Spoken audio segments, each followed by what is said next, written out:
We live. What up? What up? What up? Happy Sunday. Talk to me, people. Talk to me. I'm back. Okay. Myquetta says, Shave, you must have been on another date. No, baby. I had to just, pamper up a little bit, but we here. You know, this is on time for me. Listen, you know me. I could show up to my live stream 30 minutes late. I ain't doing that today. Not today. What's up? What's up? Guys, we got a lot to talk about today. Oh my God. Oh my God. And one of the things is about the big fight last night. You guys catch that fight? You guys catch that fight? We had the Ryan Garcia versus Devin the Dream. It was all a dream. Haney. Incredible. And listen, I know my prior live streams, I was able to catch. I actually made the prediction that Ryan's going to stop him. Go check out my previous live stream, man. I was right. Doxxy Trash says thrilling fight. Of course, bro. I was holding on the edge of my seat. I was like, I wanted Ryan to stop him so bad, but I was like, you know what? It's good that Ryan didn't stop him so Devin could get his ass beat all 12 rounds. Devin Haney ain't never going to be the same. Look, all my true boxing fans, y'all know Devin was nothing but a hype job. I'm sorry, bro. He was nothing but a hype job. Respect to the brother, but he was nothing but a hype job. Real rap. Doxy Trash says you did. I did, bro. And I got nothing against the young bull. I got nothing against him. With the facts are the facts. He fight old, washed up boxers, half his size, and he padded his whole like record with cab drivers, Mexican cab drivers. Come on now. And he still got less knockouts than Ryan Garcia, even though half his career was been in Mexico, you know what I'm saying, against cab drivers. Myquetta said, what up, girl? How you? Dr. Trust no bet. I'm like, no, I know I didn't bet, man. I know it was plus 500 for Ryan Garcia. For every $100 you bet, you would got 500. I'm tripping. I am tripping, though. Oh, he said no. Okay. Doctor says no belt. Yeah, you know what? Man, them sanctioning bodies and belts and being a champion, bro, that's a lot less important these days than just being a superstar. Ryan Garcia is absolutely a superstar. He came off not even a devastating loss. He just came off a loss last year, and he showed up to the press conference, which Devin Haney did not do. When Ryan Garcia lost to Tank Davis, he showed up to the press conference. Even though Oscar De La Hoya did not show up, Ryan Garcia still showed up and was still a man and was still held his head high. What did Devin do? When Devin got rocked and stopped and flip-flopped, he left immediately after that arena. I think his jaw was broken. Real rap. I think his jaw is broken. Real rap. Myquetta says Mexican cab drivers. Yeah, Mexican. I'm not even lying. Devin started. Anybody know anything about Devin Haney? He started his career in Mexico at the age of 17, and then he racked up all these wins against 4'0" Mexicans, bro. That ain't impressing nobody. You see, and that's why. A couple of reasons why I'm happy about this. One, because I called it. I told everybody, and everyone was like, no, because Devin Haney's just overrated, bro. Devin Haney is so overrated. Everyone, he got the best jab in boxing. His jab so impeccable or whatever, bro. Devin Haney got a glass jaw, yo. Devin Haney got a glass jaw. Real rap. A glass jaw and no power is a bad recipe for a champion. I'm sorry. You know what I'm saying? Devin he never could stop nobody. Devin put like this, and I told one of my coworkers, Devin Haney, last time Devin Haney dropped somebody, like knocked them out 5 years ago. 5 years ago. Ryan Garcia knocked someone out his last fight prior to this fight with Devin Haney. His last fight. And the dude that he knocked out, The dude that Ryan Garcia knocked out was on a knockout streak. The dude that Ryan Garcia knocked out in his last fight was on like a 4-fight knockout streak, and Ryan Garcia decided to fight the dude. Y'all, real respect to him. Doxxy Trash says Devin Haney just ain't never KO someone, but he is elite to those shape. Come on, no, bro. How you see? And we live in this era of vanity numbers, right? Think of it like this, right? Think about somebody that might have 100,000 followers on Instagram but can't get 20 likes. It's like that. Devin Haney he had a perfect record. Now he got a 1 after that 31. So he had it was 31-0 coming into the fight. Now it's 31-1, right? Because he got stopped by by a drunk. You know what I'm saying? Ryan Garcia, show up into the weigh-in drinking beer, and they called him a cokehead and all this. You got stopped by a drunk and a cokehead. You know what I'm saying? But Devin Haney, even though his numbers were high, he had 31 wins, and 0 losses. Bro, his whole career is padded, bro. He padded his whole career, bro. That's why it brought me so much joy just to see Garcia just connect with that left in the first round and wobbled him. You know what I'm saying? He had Devin drunk. So I was happy about that. You know what I'm saying? Yeah, Garcia versus Duarte was well. It was. And here's the thing, right? Let me tell you something. Devin don't got no dog in him, right? You see what he did last night? When Ryan put them paws on him, you see what he did last night? Bro, he was Devin hugging Haney last night, bro. He wasn't Devin the Dream Haney. He was Devin hugging Haney. He was hugging Ryan all night, bro. All night hugging Ryan Garcia. In fact, we should look for clips of this. I should post, you know what I'm saying? We should have a little fun and react to some of this stuff. Because it's the absolute truth. The absolute truth is Garcia got way more dog in him than Devin ever had. When Devin got wobbled by Linares, if y'all, everybody that know boxing, when Devin got wobbled by Linares, he clinched up the rest of the fight. When Luke Campbell dropped Ryan Garcia, Luke Campbell literally dropped Ryan Garcia. Garcia went on to stop Luke Campbell, yeah. I believe he got a stoppage. I could be wrong about that. I know he got the win, but my memory says that he got the stop. He stopped him. My memory serves me right. Myquetta says, can't stay too long. I have to get something off my chest. Cross country moving. Stressful. All right, well, if you want to call in, maybe put the link in bio. Yeah, I'll definitely let y'all hop in. Share y'all peace. Be happy to hear from y'all. Links in the bio, cam up. Make sure that you on camera, you wave while you're in the queue, so I know you're a real person, you're not a bot. And get something off your chest, man. Let's talk about it. My brother Jack Morgan says, what's good? What's goody, brother? How's Detroit? My man's in D-Town. You know what I'm saying? It's in D-Town. But yeah, bro, I had an amazing night last night. Very, very happy about that. Okay, if you're in the yes, there you go. Everybody in the queue. What's up, girl? What's up? You moving cross country? Yes. Okay. I'm moving back home. Where's home? Cleveland, Ohio. Yo, man, we got some Ohio Knights up in here. You know what I'm saying? My boy Doxxy Trash. Ohio player.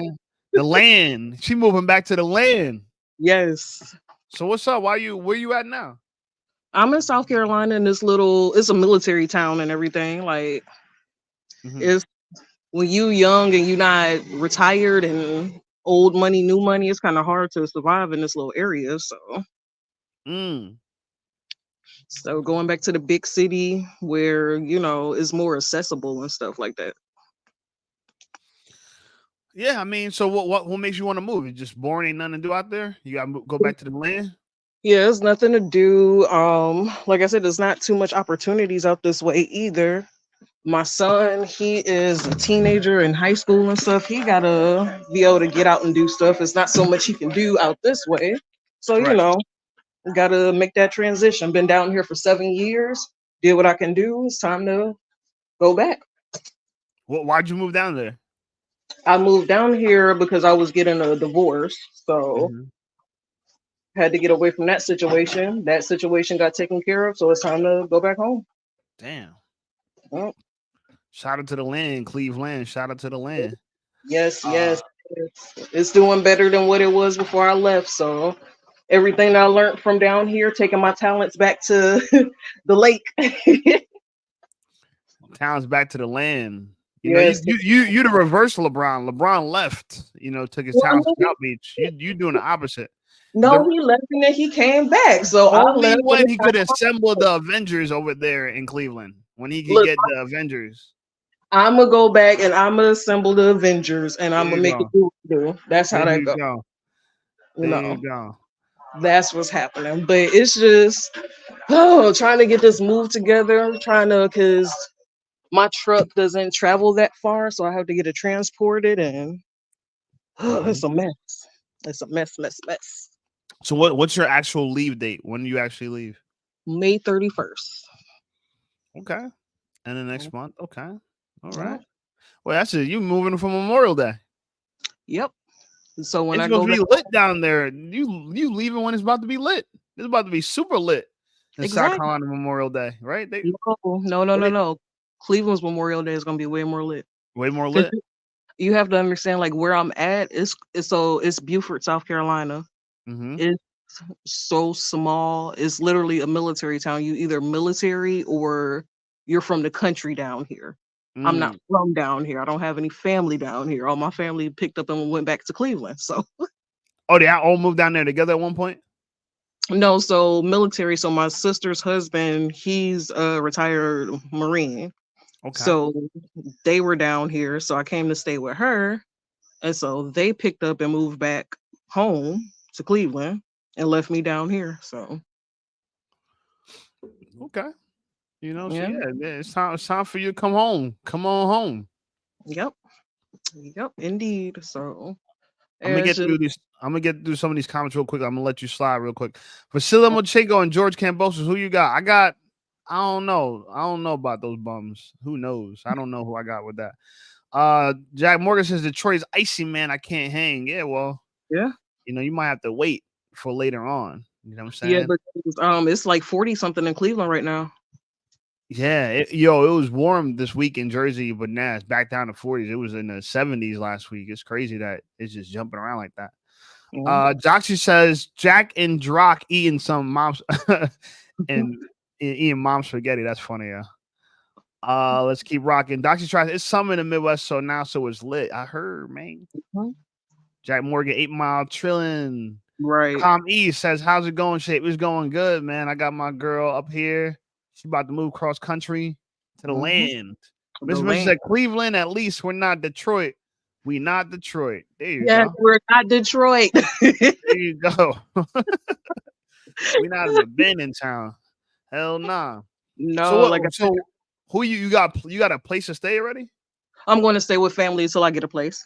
Oh, that's fire. See? That's a perfect move then. You already got a place to land. A place to land in the land. Yep, place to land in the land. Lay my head down to get back to the grind. Okay.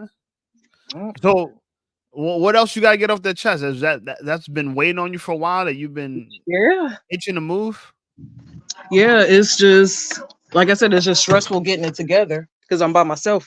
Like doing this all on my own. Just you and your son? Yep. Damn. Yep. So I guess even if you got a house and all that down there, it ain't as good as unless you got the resources like family and connections and people. And because like if you don't, no, I was saying like if you don't have like a car down here, like you can't get anywhere. So I've had it to where I can't get to work because my vehicle isn't up and running. As opposed to I go back to home and I can either walk or, transit, whatever, There's no Ubers down here either. I bet if you ain't no way to make no money, ain't no city. Miss Mitchell said she just stunned on us. Did she just stun on us? She got family that loves her and supports her. Clearly. Yes, I do. In the land. In the land. Yes, I do. I'm blessed. How about that? I'm blessed. I am. Yeah, I need to chill in Cleveland. I want to see what's so great about this place, man. But you got to go down to the flats, the West Six, East or West Six, West Fourth Where the Street. women at? I want to see some women. Let me They see all down Ohio's there best. too. They all down there too. They I a want little to see ratchet, but Cleveland's it's cool. best. They're ratchet but cool. Yeah, they ratchet but cool, huh? Give me the rundown on a typical chick from the land. You know, what can I expect that's unique from chicks from the land compared to where I'm from? So you gonna find that, I mean, they real chill and everything, but it's like we resourceful. So I found out, especially coming down here, I'm definitely different because I'm gonna make moves. That's what we do over there. We're gonna make moves and everything. Like we gonna love you to death. Like we gonna settle down with you. We gonna have your back. All that, but don't cross us. Why men be crossing their women anyway? I don't understand how that be. We got the whole game messed up, man. I mean, like crossing their goddamn self. I'm not gonna blame it all on the dudes because, like I said, there's some ratchet females out there. I'm not one of them, but you know, birds of a feather. I don't flock with everybody, so. But you listen though, man. You know what I'm saying? You be listening to your man. Yeah, I do. That's hard these days, yo. A lot of women ain't trying to hear what their man got to say. Like, I ain't trying to hear all that. Look, I'm gonna keep it honest. Like with my divorce, I left. With my last relationship for 4 years, I left. So that tells you something. It's not. I'm not gonna say it's not me. I'm not gonna say I'm perfect, but I got standards as well. I'll put up with a certain amount of stuff and everything, but I'll give you certain chances. But if you don't try to improve, you out. So what made you leave? Why'd you leave? Domestic violence. Just keep it simple. Okay. Sorry to hear that. You know, that's horrible. That's terrible, you know, and I don't know what to say about that other than that, you know, we got the game messed up because let me tell you something. One of the worst things to have as a person is hidden anger. You angry about something, you got that shit on the low, and then people trigger you and you take it out on them. It's the worst thing, man. People are getting let the BS just go. Let it go, let it go, let it go. That's what I said on the last live stream I was on. Like, you know, if you're not healed, if you're not going to therapy and working on yourself, you don't need to be with anybody because you can't put your bullshit on nobody else, you know? Nah, I hear that. Mr. said, I've been to South Carolina before. I met this did wearing one shoe. What's a did? I said, hey man, our dude, I guess he said I met this dude wearing one shoe. He said, hey man, you lost a shoe. He said, no, I didn't. I found one. I found one. Okay. There you go. You know what I'm saying? Jack Morgan with a donation. Shout out to my brother Jack, all in Detroit with the 5 big ones. Appreciate you, my brother. He says for Shape's new Hinge account. I appreciate you. If you guys want to help me with Hinge, I just dropped 160 on it. But I won't lie. I got another date coming out on Tuesday. So, you know, I don't do Tuesday live anymore, but I got another date on Tuesday. And I'm excited, bro. This girl, beautiful girl. She's a personal trainer as well, just like me. And you know what I'm saying? She seems sweet. So let's see how it go. Wish me best of luck. Miss said straight cross her out for sneakers at the foul line. Yeah. Yeah, I guess so. But all right, so look, let me talk. So all right. So do you got no man, you just single? No, I have a man and everything, but I'm about to move cross country. You see what I'm saying? Like I don't it's not gonna really work out. Why you moving? Why are you gonna move cross country? Other than like so why are you gonna move cross country when you got a man? Like why you don't want? Because it's a man that came back into my life but still isn't feasible. Like he still got some stuff to work on himself, but I'm gonna still keep it cordial, I'm still friends with all my exes. You see what I'm saying? I'm not gonna just throw somebody away, but relationship wise, it's not gonna work. So is he just for fun? Not for fun, just like I said, like at the end of the day, like we're friends, but I don't see him making a move up there with me because he's not even all the way together himself down here.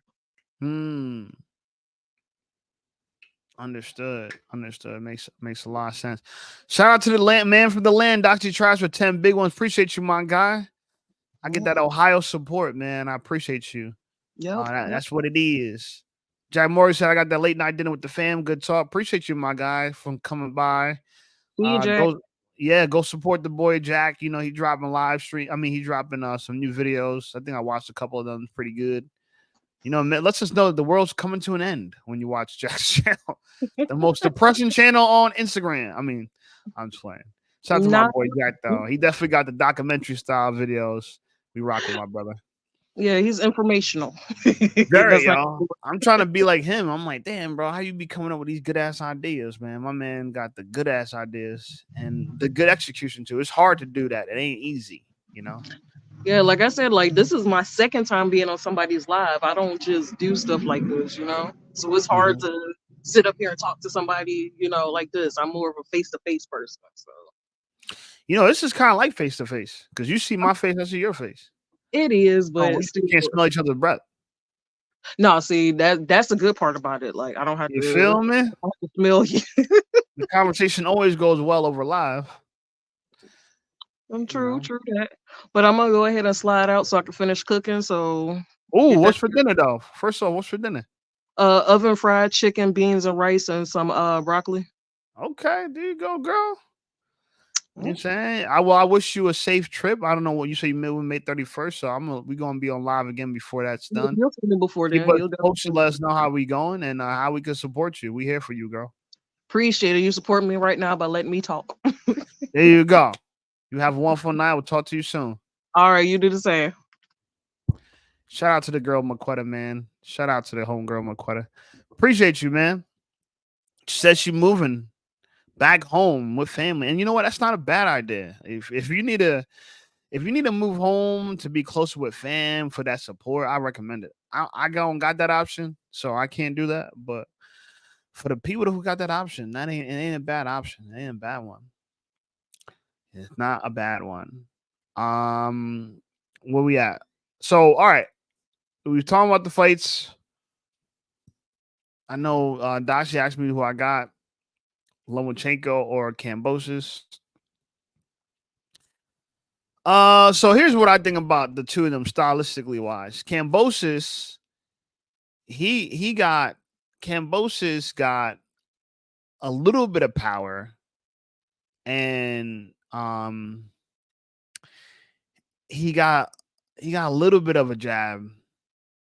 Vasily Lomachenko throws Vasily Lomachenko throws punches and bunches, so he throws a lot of combinations, and he has incredible angles. So if I had to guess, it's going to go to 12 rounds. No one's going to knock anybody out. No one's going to stop nobody. They just none of them. I don't think they have that much power in their hands. Maybe Kambosos got more power in the hands between the two of them. But Lomachenko is very good at defense, moving around and popping. You know what I'm saying? Popping out those combinations. He throws punches and bunches. Fitness Dad Dani says, try to be U-shaped. The world doesn't really need a black Jack Morgan.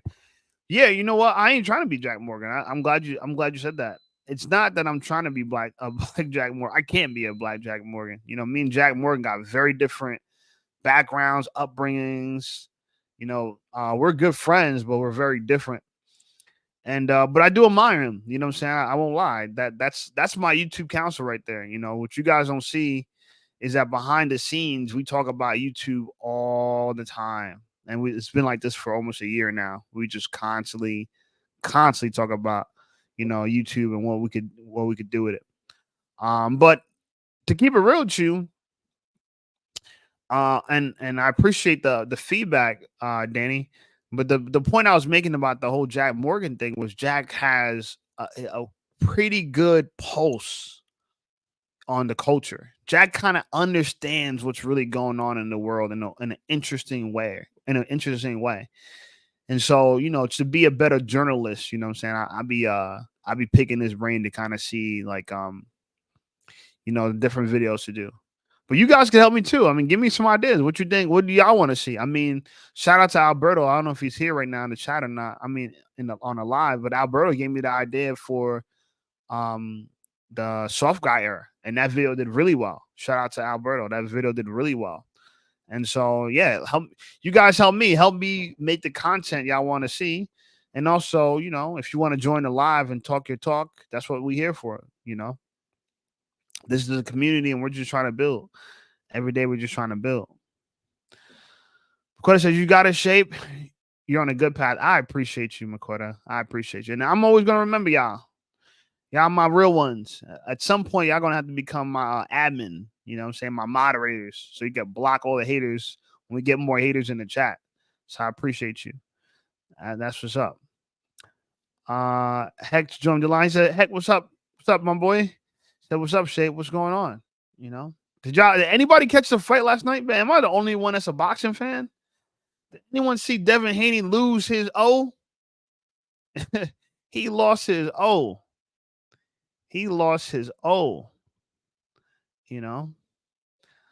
Myquetta says, when I'm settled down, I'm for it. When I'm settled, I'm down for it. Appreciate you. Yeah. That's in the future, though. No rush now. Moderators are used to control hostile people in the chat. I know Myquetta, you make a good one. I know Hack, and I know Fitness Dan Daddy would make one. Mr. People like you that really support the channel, really support the movement. You guys would definitely be great for moderators in the future. All right. So what else? The biggest thing, like I said, the biggest thing was really that fight from yesterday, the Ryan Garcia and Devin Haney fight. I think it's kind of it's interesting to see how life is. I want to talk about that too, because the biggest thing to take away from something like that, if you didn't watch the fight in general, where over time, if you keep faking to be somebody you're not, you will be exposed. Guys, it's better just to be who you really are. Be yourself. I used to hate when people said that. Be yourself. When people said that phrase, be yourself. And back then I used to say, but I don't even know who I am.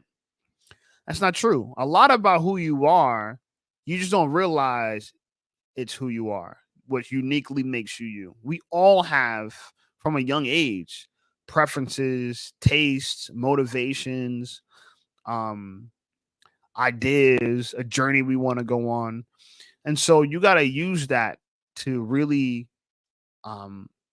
be the foundation of your life and then move forward that way. Like, I'm the kind of person where I always had the hunger for more. I always wanted to achieve something great, be great in life. So I've always been chasing greatness in a way. But there's some people that don't want to chase greatness, right? They don't want to be great. They just want to, be amongst their crew, be amongst their group, be amongst their people. Not everybody wants to do the same thing. I always want to achieve greatness.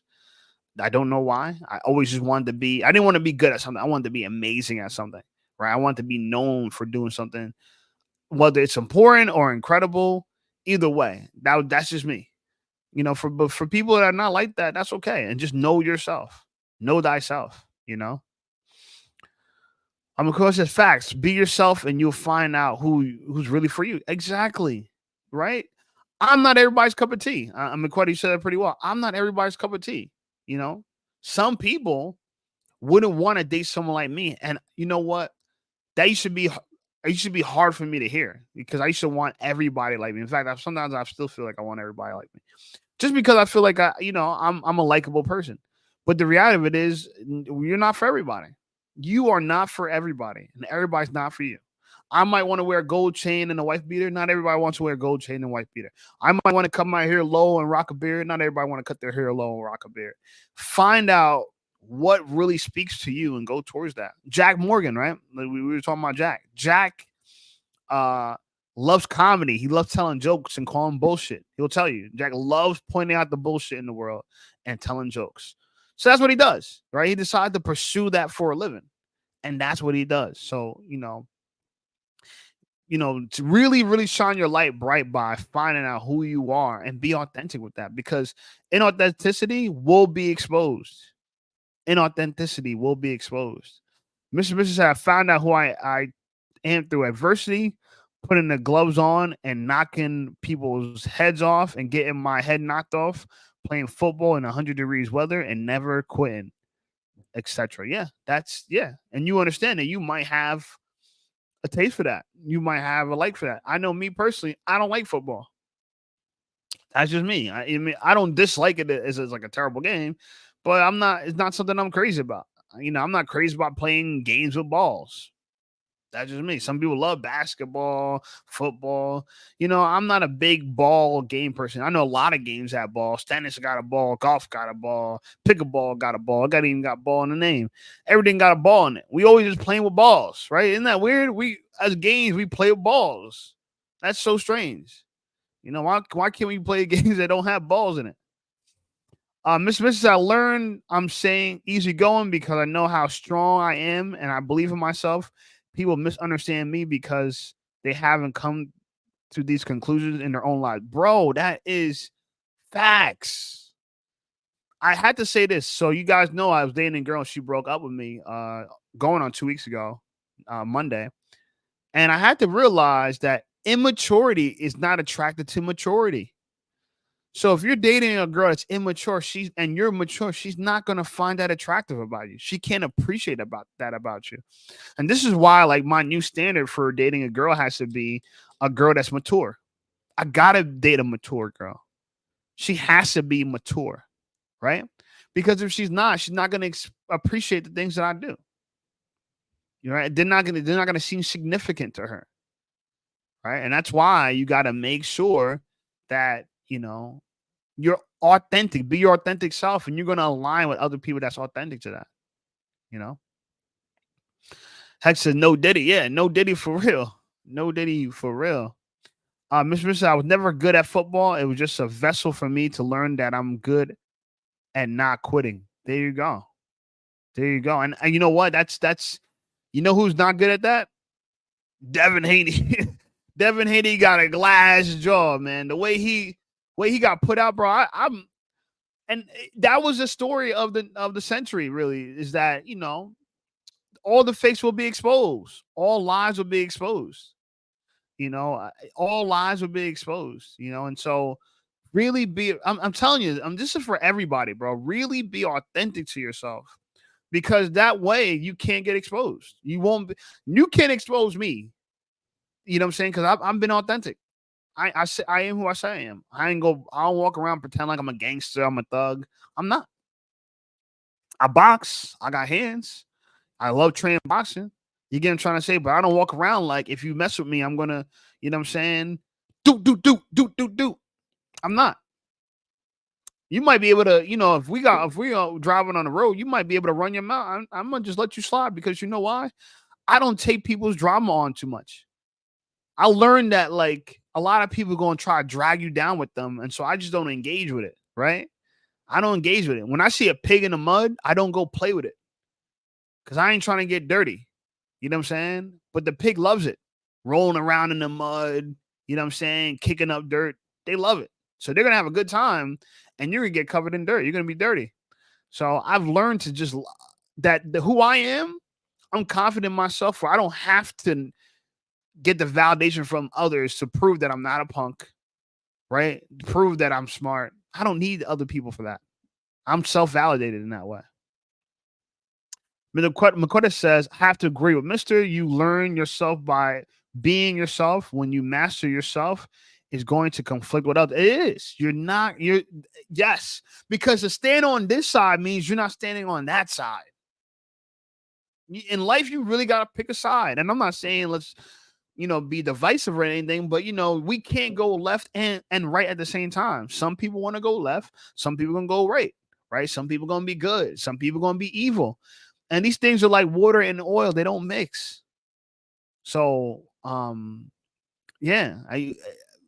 the honest truth is when you are authentically you, there are going to be things that are authentically not you. And the things that are authentically not you will never mix well. They never will.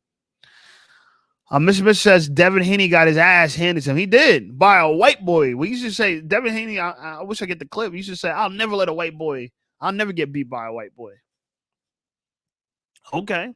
He should call Ryan Garcia a C-level fighter. Well, I guess that makes Devin Haney a D-level fighter, because that C-level fighter wiped the whole, you know what I'm saying, bopped the whole ring with his ass. Devin Haney was had his booty up trying to get up from the knockouts. It was crazy. Mr. says Myquetta gets it. That's exactly what it is. It is, bro. And you know, I appreciate it. And we having this conversation because it's a real thing. Myquetta says, Mr. when you don't spend time by yourself, you end up adapting the traits of a follower. Facts. Oh my God. We on a spiritual lives today. You know what I'm saying? All praise Jesus. Praise Jesus. If you believe in him. If you believe in him. Okay. But seriously, I think being alone is some people's worst fear, but you can learn so much about yourself. Like Myquetta said, she moved out to South Carolina. She was staying there for the last 7 years. Even though she might be moving back home, that experience is going to change her forever because she learns so much about what she wants and what she doesn't want being out there. You know, Mr. said he had to play football, and football was a vessel for him to learn something. Life will show you who you are. You feel me? Life will show you who you are. If you are who you say you are, or you like what you say you like, you know what I'm saying? And listen to it, you know? Listen to it. Like, I had to accept life showed me I'm an introvert because I don't make a lot of time and plans to hang out with people. I just don't. You know, I'm the kind of person where I plan to spend a lot of time by myself. You know, so life show you who you are. That's why people never heal. They never spend time by themselves. They never do, bro. You know, it's funny because you want company to get away with yourself. A lot of people dislike themselves so much they don't want to be alone. That's a subject we got to talk about. A lot of people dislike themselves so much they want to be alone. Like, they don't want to be in the midst.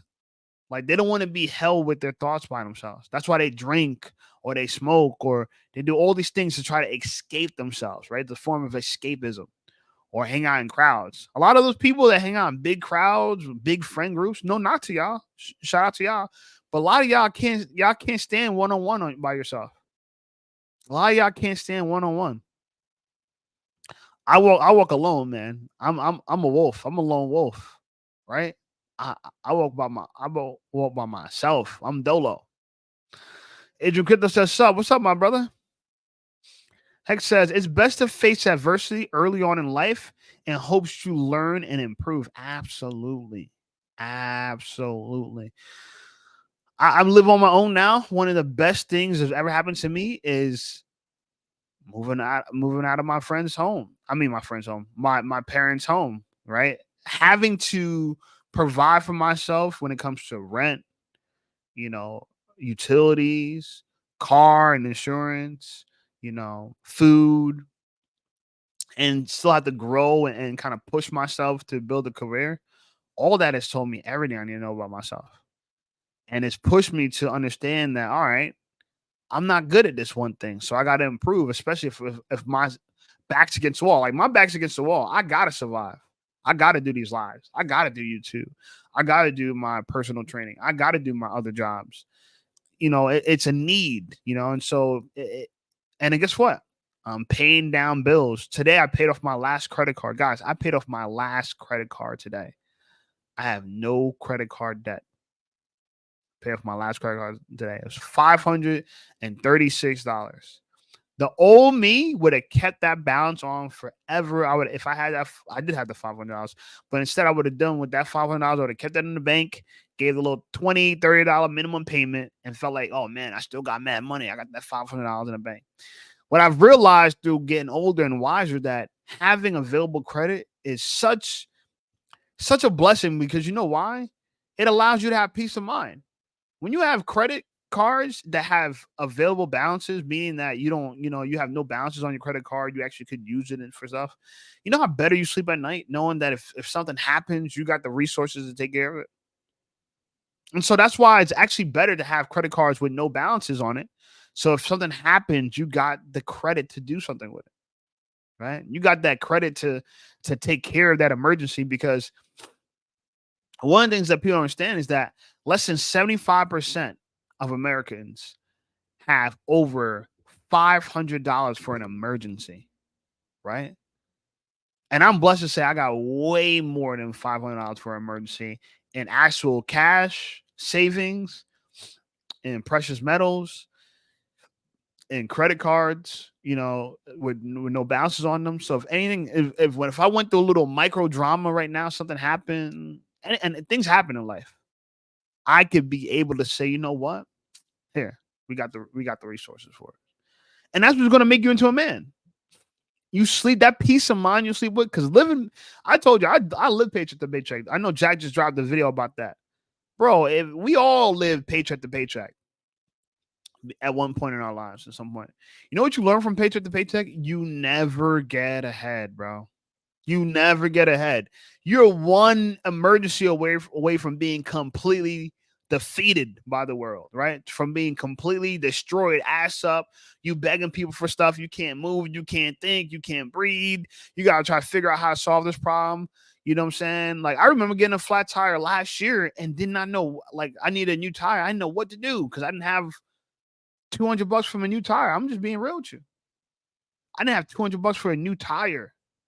That's how on the edge I was living.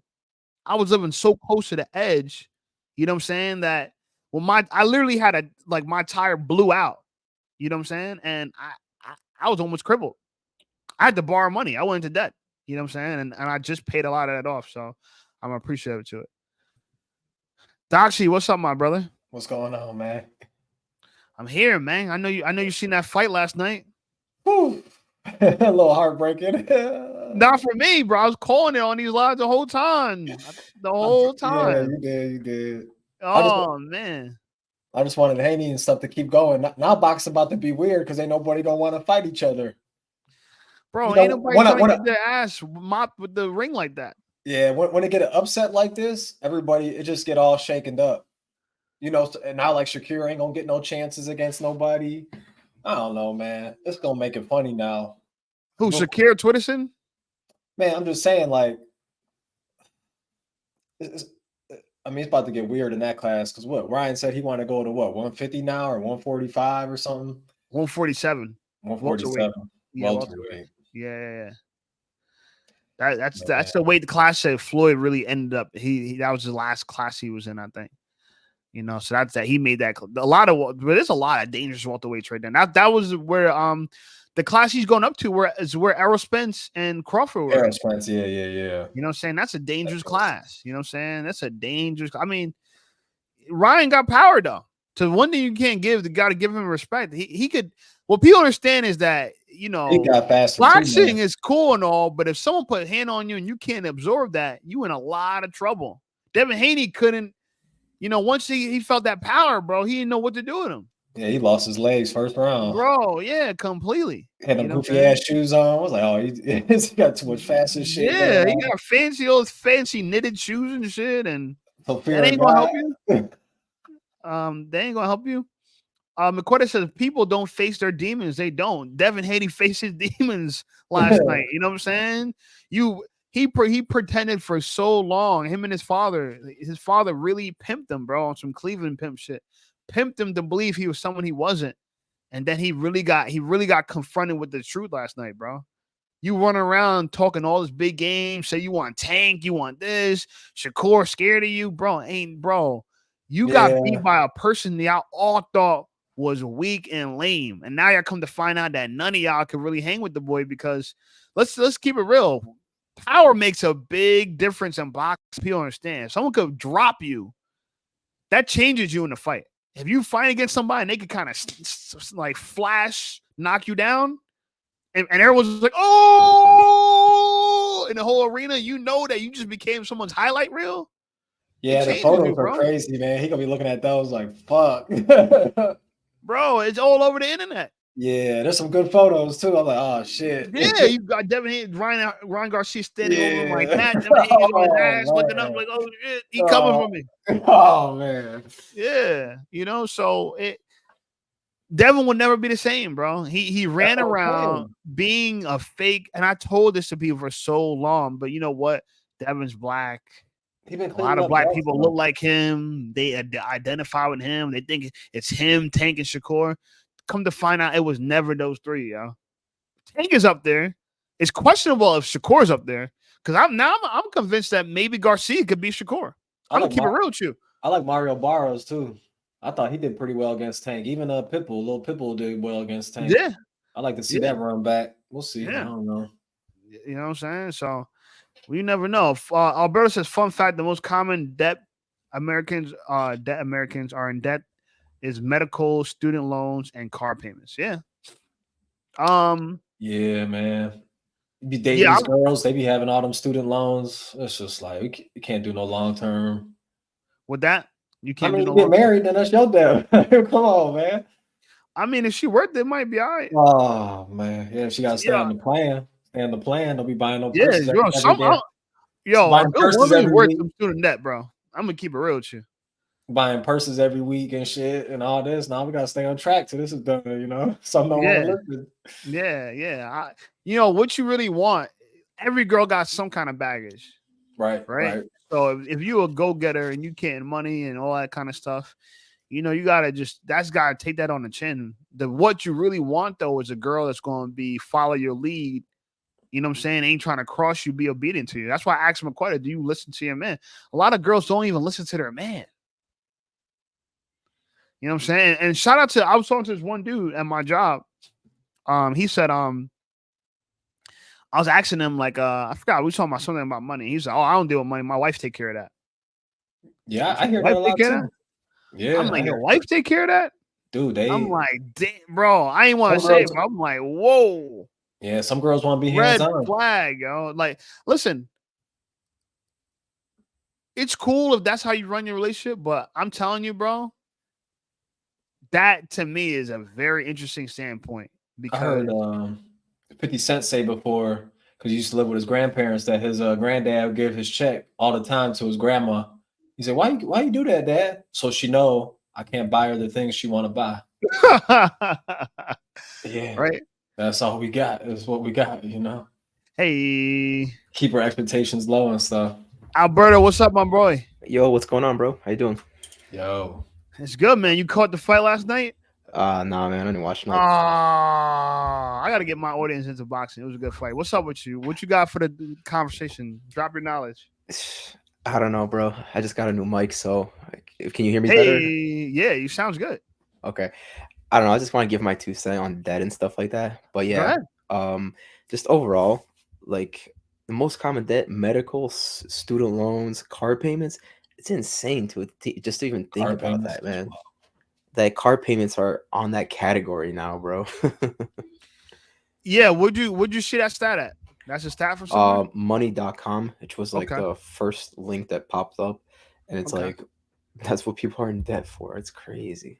Yeah, I got one of my homegirls. Her car payment. I was telling her about Jack's video. She said her car note is $780 a month.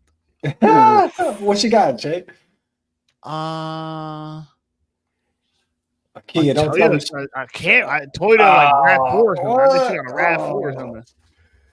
Oh shit! It's the middle of the ball, shit, bro. Bro. NPC car. This is why like credit is important. Like, yo, I didn't value credit, because I didn't understand how it's our credit score really is a social credit score in a way too, because you can't get certain apartments, you can't get certain jobs too. There's certain high up jobs if you got low credit scores, like these investment banks.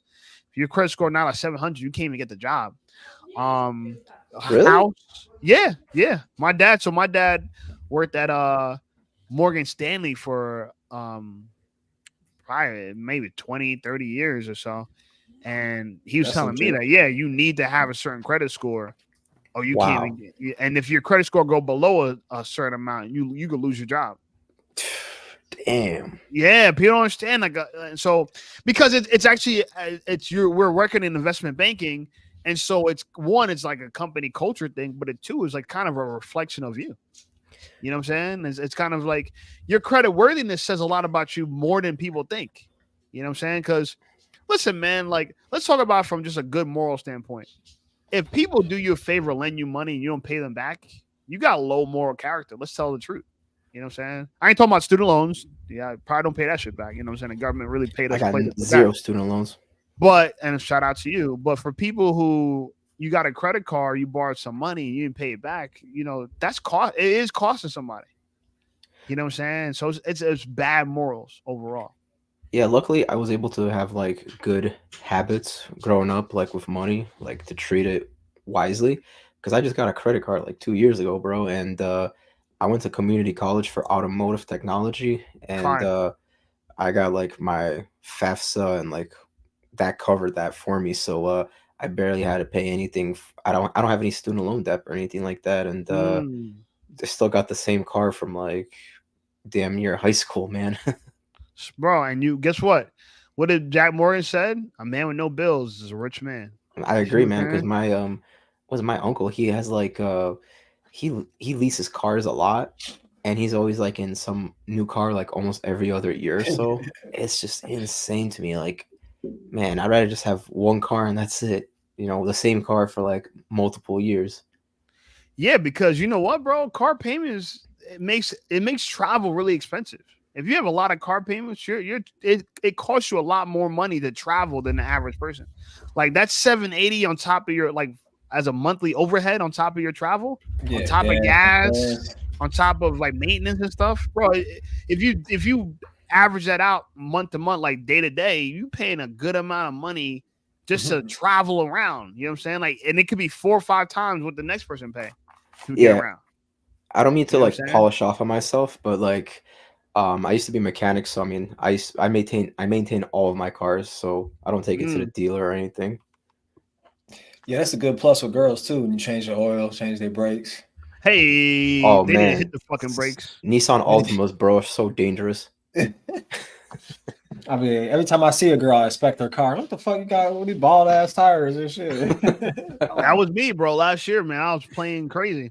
Mr. Smith Oof. said, thankfully, I was smart and able to avoid all three of the most common deaths. He also says, fuck college, Yeah. fuck auto loans, go to trade school, save your money, and buy an old Toyota because they don't break down. I Facts. agree. Man, it's like not everybody wants to go to college. It's like when I was in high school, they were pushing everybody to go to like to a 4 year university or go to this. I mean, it's not everybody wants to do it. Not everyone's like a type of learner where they're gonna sit in front of a desk all day and expect to pay attention or listen. Some of them are like more hands-on approach or like you have to show them how to do it, you know? Yeah, I mean, and one colleges is really failing people anyway. Let's tell the truth. College is not what it used to be. Back in the day, a Pay- college degree was rare. You had Yeah. something that many people didn't have. Like when my dad was going to school, a lot of people didn't have their masters. Now, you know what I'm saying? You go to any restaurant, you see a bunch of people that got their masters, their doctorates, serving eggs, Yeah. you know what I'm saying? And omelets and shit. You know what What I'm you know saying? what's So, funny? It's majority of them it's like universities these days it's like primarily population is mainly women, like 50% women. and that's a good reason to go to college because guess what, man? There's a lot of thotties on campus. For real, for real. Mr. Smith says it's insane. 80% of Americans don't even have $1,000 in savings. Ironically, all these women out here demanding a man that makes six figures. Bro, I don't know how I feel about that stat though. I don't believe like I'm so tired of hearing that. bro. Drizzle. No, let's go look 80% it of up. people don't got a grand. They No, I'm got telling you, people. bro. And People you got you credit think cards. They can. low? Let's look because Man, you know these what it motherfuckers. is. You know what it's called though, Doxy. It's called lifestyle creep. The more money people make, the more they spend. So they'll never have really any, what I'm saying, cushion in between what they earn But and it's what they like, spend. how can they know what someone got in their house in cash?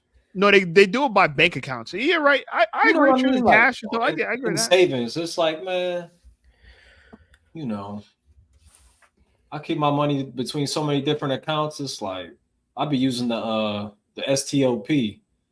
Stop. Savings, taxes, operation profits. STOP. Stop. Yeah, let's see. It's a good analogy. Percentage of Americans. I'm looking this up. You guys can keep the conversation going, but I'm trying to see. It says according to Bankrata, 44% of Americans can afford to pay. No, wait, that's the wrong one right there. Income bracket. Emergency savings level by income. Percentage without emergency savings. No. Damn. Actually, survey 81% of Americans didn't increase their. Oh, here it is. Lending tree. Okay. Lending Tree. Okay. I'm gonna share this. What the hell was that noise I just heard? I heard some kind of weird noise. What the hell? All right, let's read this article by Lending Tree. We can read it together. We could give our take on it. I think this is gonna be good. You guys see the screen? Yeah. Lending Tree says 49% of Americans can't afford a $1,000 emergency, with many relying on credit cards for unexpected expenses. Now, this was in December 2020, December 31st, 2023. So literally a few months ago. Mm-hmm. And it says, it's $1,000 financial. If $1,000 financial emergency hit your household tomorrow, would you be prepared? My answer is yes. Doxxy? Yeah. Alberto? Oh, no worries. Bert? Yeah. Okay. So we break the mold here already. So shout out to my my audience for being good with money, but a lot of people aren't. So we'll continue on. The answer for about half of Americans, according to a new report from Lending Tree, is no. Short-term financial crises happen, from job losses and home repairs to sick pets and flat tires. This is what killed me last year, bro. Real talk, flat tires. These events come in all shapes and sizes. We don't know when they will happen or what they'll be, when or what form they'll take, but we know we'll eventually face one. That's why Build Up Your Emergency Fund is one of the most commonly offered pieces of personal financial advice. Your savings gives you and your family more wiggle room financially when things get a little crazy for a while. However, building those savings can be easier said than done. Facts. Especially with stubborn inflation, rising interest rates, retarded student loan payments, and, well, life in general. With this survey, we asked how people felt about their ability to handle these trying but often short-lived financial rough patches. What they told us was truly troubling. Wow. All right. This is going to be interesting. All right. So key findings. Turbulent times have proven the value of having emergency savings, and many Americans are admittedly unprepared. Most Americans, 93%, have faced a financial emergency at least once, and 30% have faced an emergency expense in the past 6 months alone. However, almost half, 49% of U.S. adults, admit they wouldn't be able to cover a $1,000 emergency using only cash or their bank accounts. Okay. That's a good one. How many people can use only cash or their bank accounts? Right. Not no credit card, only cash or their bank accounts. I know I can. You know what I'm saying? But a lot of people can't. Let's go to the comments. Like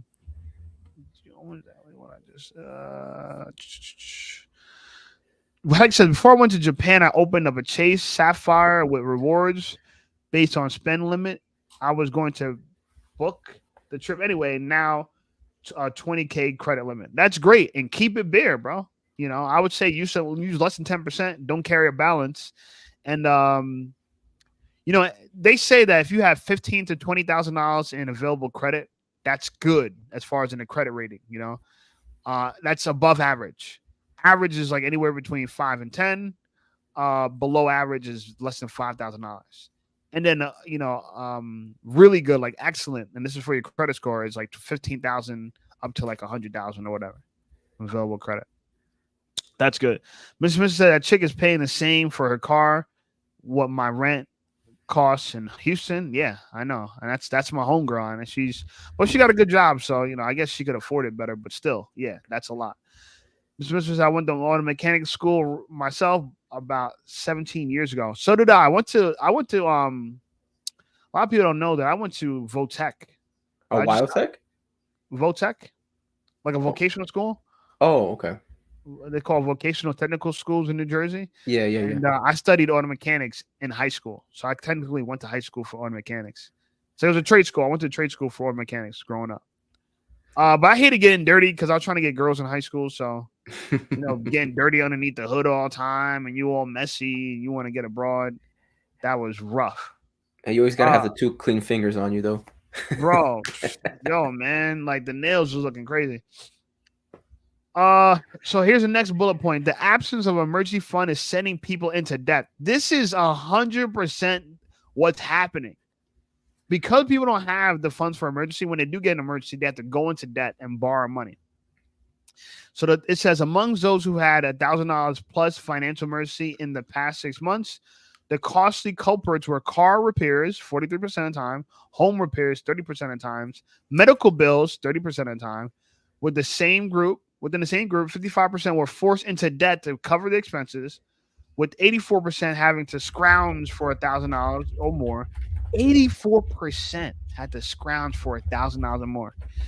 In addition, over a quarter, 27% of Americans are still in debt because of past financial emergencies. What do you guys think about that? So this shit builds on top of each other. You get one medical emergency, car repair emergency, you go into debt, and before you could get out of that, you get into another crisis. You know? Yeah, no, medical is a big one though, because that's like, man, I've seen people go into bankruptcy for that.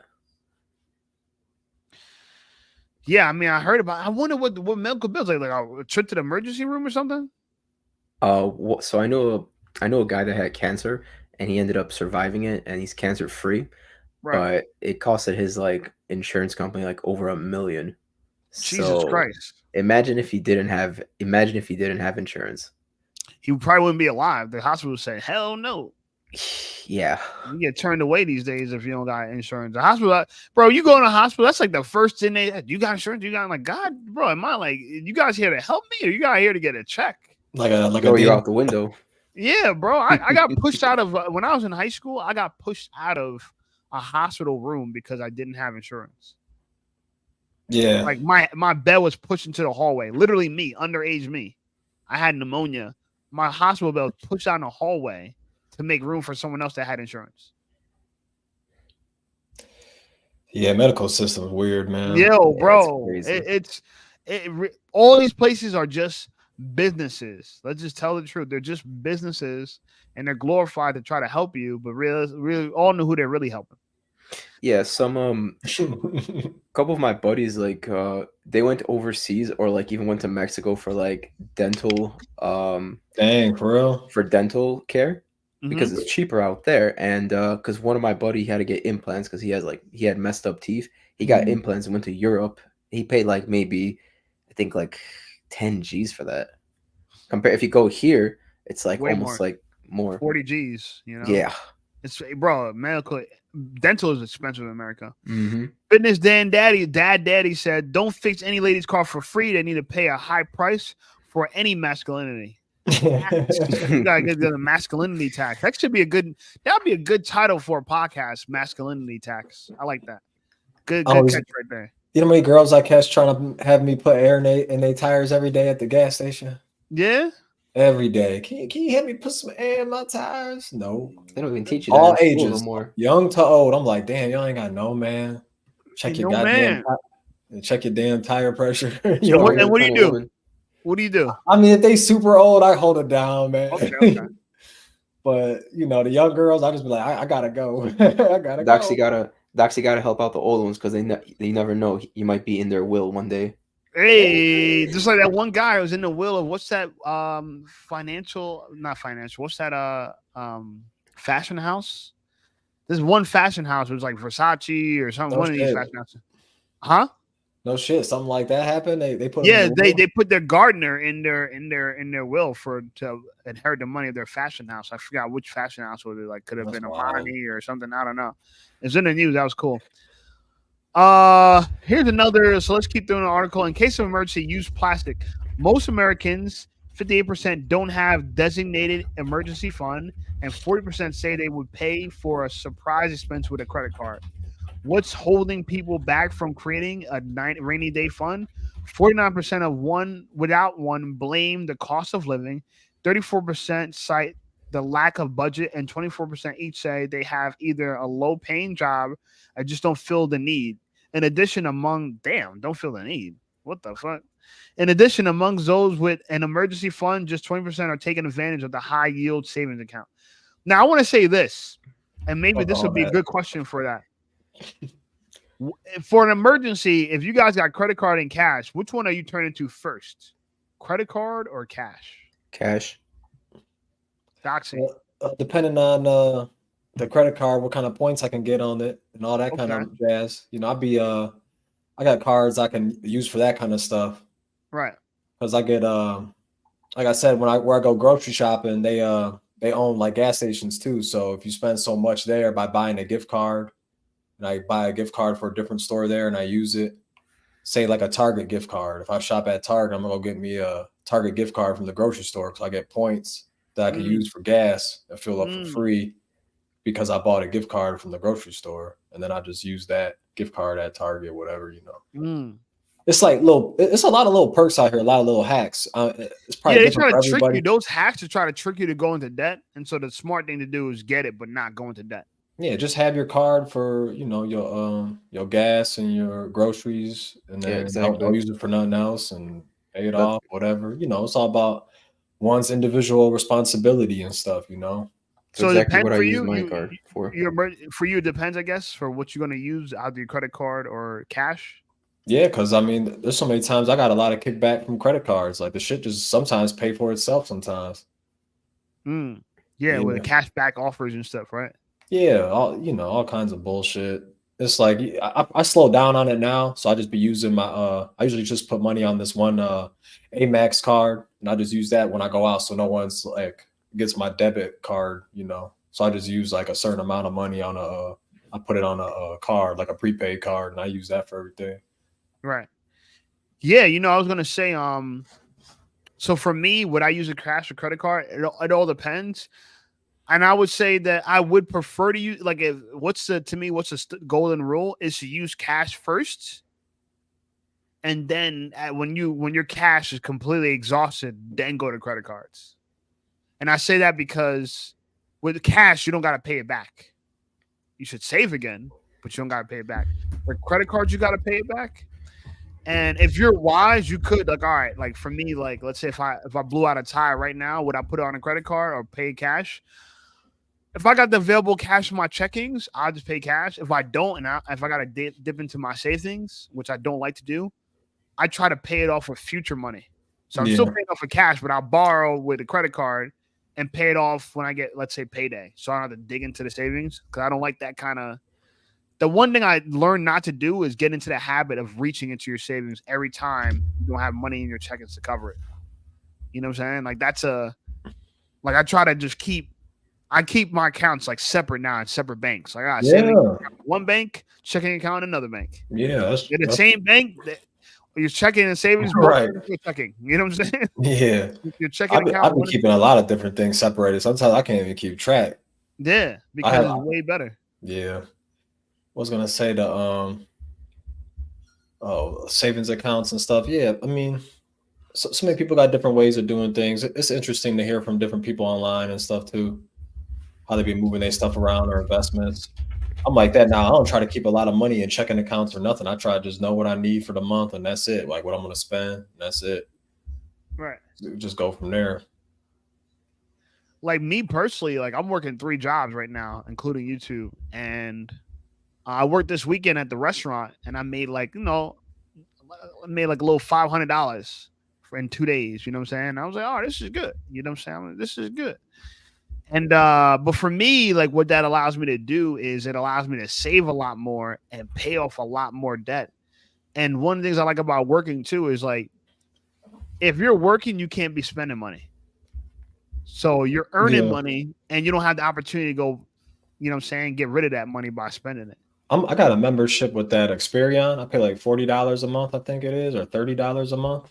Uh-huh. And what is it, credit? Yeah, and I just check my stuff all the time.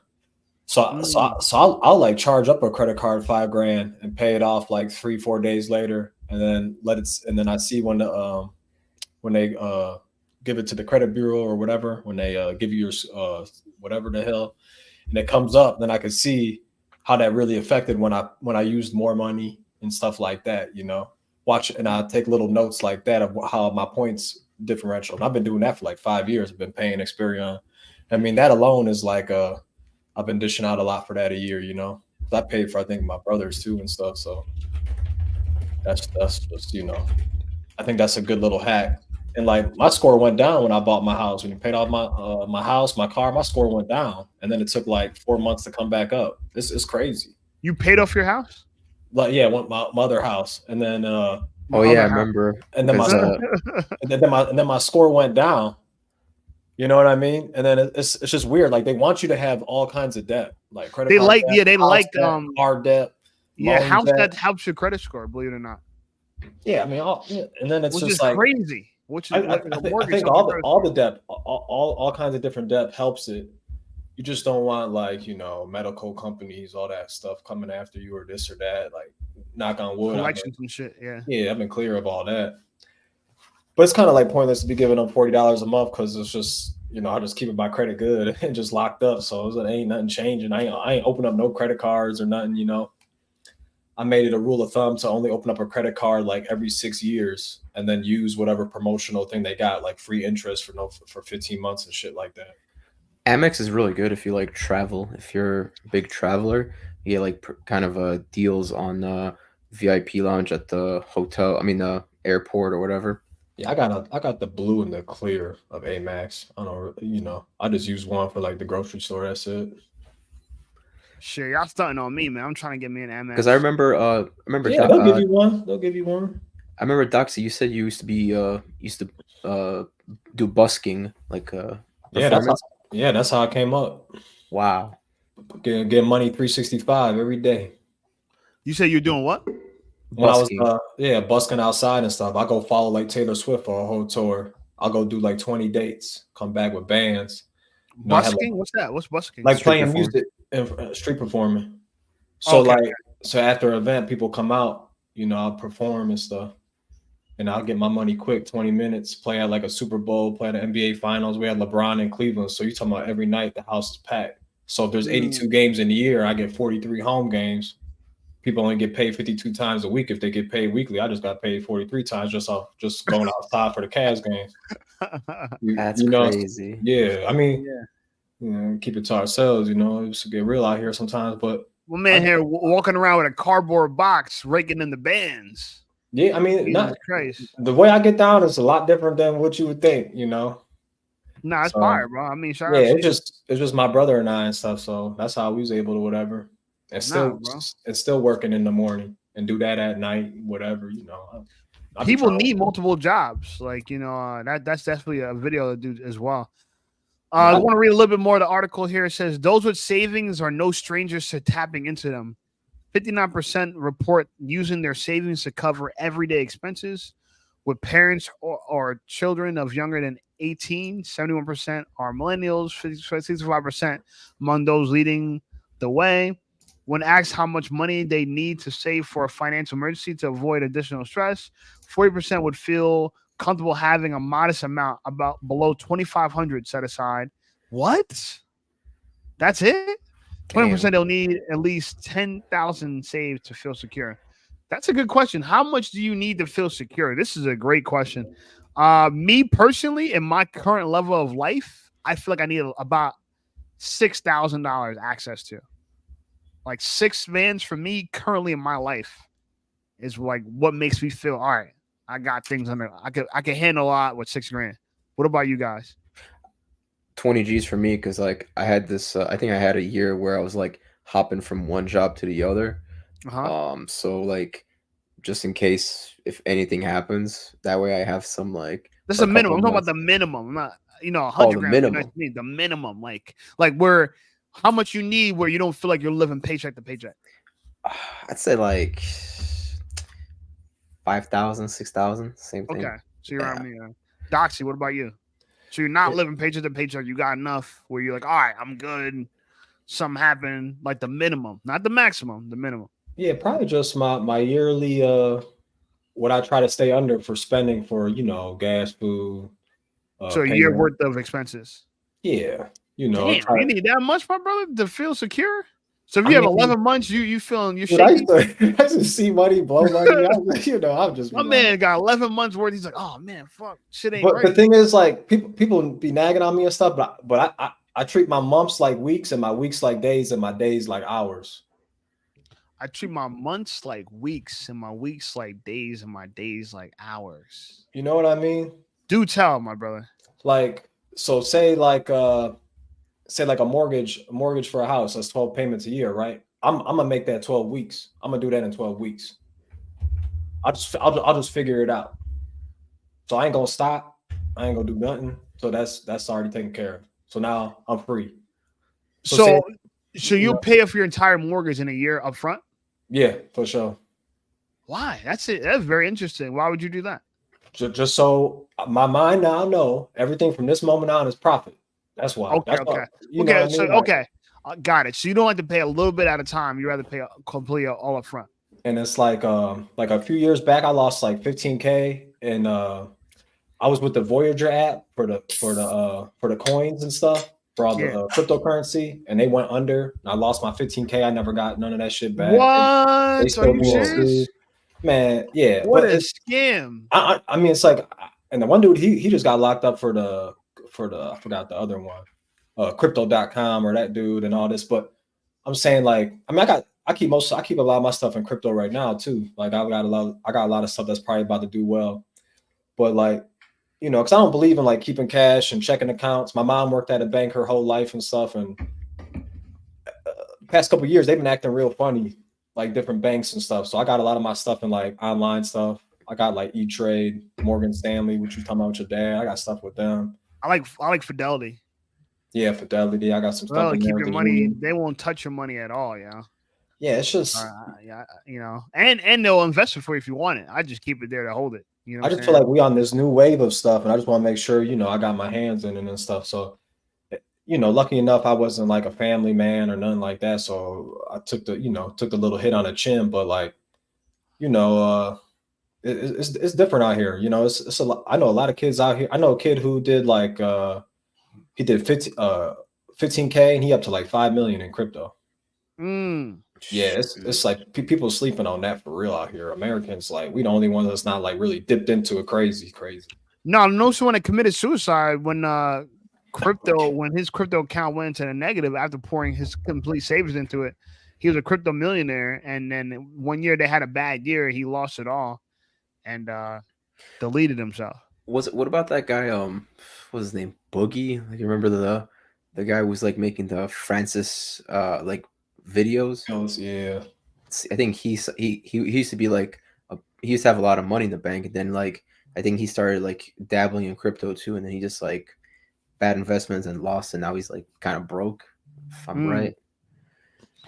Yeah, you gotta be. I mean, listen, I'm gonna keep it real with you. Can you make money doing crypto? Absolutely. You can make money gambling too. To me, it's ultimately I look at crypto like a speculative type of thing. You know what I'm saying? And you gotta stay on top of it. Yeah, and you gotta play the long game. I don't know how long people are willing to hold, because you know I pulled out my money and now it's back up. I pulled out when it was down. Now it's up. You know, so I don't know. To me, crypto is fake. To tell you the honest truth, I think it's all fake.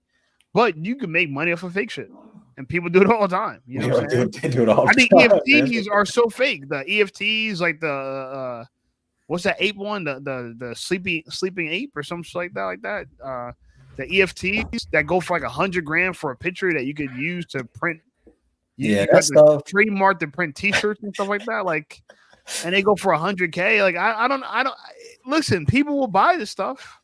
And that's what you're banking on. You're banking on someone else buying this shit. You know what I'm saying? Man, the past couple of years got wild, man. But the thing is, it's like shaped up. It's a global thing. It's not just here. You know what I mean? I get it, but it's not like some countries ain't got banks like how we got. So the only thing they got is crypto. That's another thing we got to remember. Like, every way they exchange your money is through crypto. Like some parts of Russia, all they exchanging is crypto. See, I don't know anything about that. So yeah, that's what I'm saying. It's like, you know, it's but the crazy part about that is, how does that work? Because your money is worth something different every day. So it's like you save $100 and then 2 weeks later it's only worth 40. Like that, to me, that's that kind of inflation, that feels like an inflation of sorts. That's too volatile for me. You know what I'm saying? I don't know. Because every time I try to go get racks out the bank, they tell me I gotta put an order in. Or I gotta wait, you know. So if I wanted to go get 15K right now or something, I still want to be able just to get my money right out. I like precious metals personally, you know what I'm saying, and that's hard to change. That is hard to go cash that out. It ain't the easiest, you know what I'm saying, but at least you could store it, and you know I won't get moldy. Like, I know a lot of people store cash in their house. That's not that great either, because that shit get moldy and then you're screwed. You know, like didn't that happen in Nipsey Hussle? Nipsey Hussle talking about him and his brother buried like $250,000. You know what I'm saying? When they went to jail, came back and it was all wet and moldy and they couldn't save it. Yeah, they got that. If they turned that into precious metals, they would have been fine. They couldn't even use the whole thing, but I mean, yeah, they got that safe, I think, at the museum or whatever. But that's fine. That's fine. Yeah, it's a lot of people be moving fast out here, there, different places, man. It's like I got caught up hustling so fast and not keeping ahead of it, you know. It's just like when you just be out there doing your thing, it's like, and you don't know financial things, where to put your money and all that, you know, they get difficult. And sometimes some banks give you a lot of trouble if you just coming in there with a wads of money, like, I'm trying to deposit this, you know, what you doing with all this? Mrs. says, my other house, did Doxxy just stun on us? Absolutely, bro. And on the live stream, I had sold that house and stuff. I'm just saying, like, oh, so you only got one house right now? Yeah, I'm saying these houses. I'm not buying anything that's like under. I mean, like over 150. You know what I mean? It's still good, bro. And that's another place, a good place to hide your money. You know what I mean? Hide your money in real estate. That's a great place to hide your money. Buy a property to put away $100K. I like that idea a lot. I'm trying to get like an apartment, like in the city. But like, you know, they gonna want the HOA fees and all that. I ain't trying to do all that. Yeah, no, everything comes at a cost. HOAs, man, they're just come on, man. $900, $600 for some shit I ain't never gonna use. I'm straight. So I don't know. You gotta watch for that. You know, I might be doing the passport bro route here in a minute. Let's go. It says, man, Doxxy is on it. Bro, Doxxy, wise mind, bro. That's why it's always a pleasure to have my brother up here. Mr. also says, I would need 10K minimum for me. Yeah. And he also started saying, oh, paycheck to paycheck, like 4 to 5. Yeah, we're talking about how much you need so you don't feel like you're just scraping by minimum. Like that after you get to this point, you feel like, you know, everything is icing on a cake.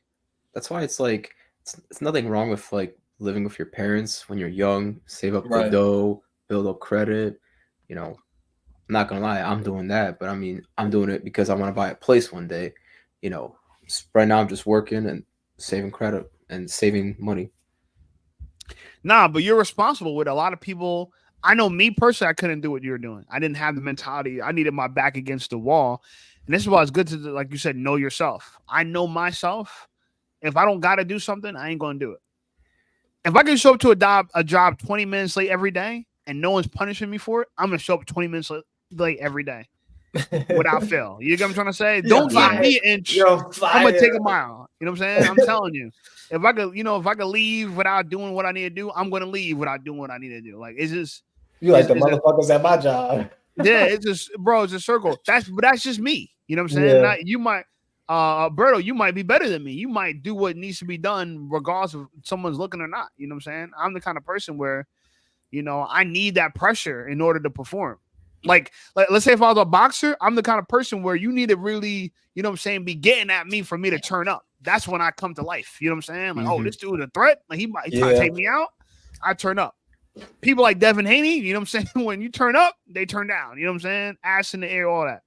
So that was him. You know what I'm saying? But Hex says, I have a 2-bedroom in Manhattan. I need like 8,000, 10K minimum. Yeah. And in Manhattan, 8 to 10K is like 4 to 5K.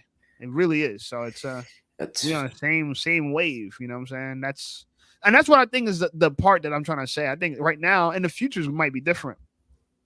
But for most places, $4,000 to $5,000 is a lot of money, and that's crazy to say the least. What's the average rent in Manhattan? Let's look that up.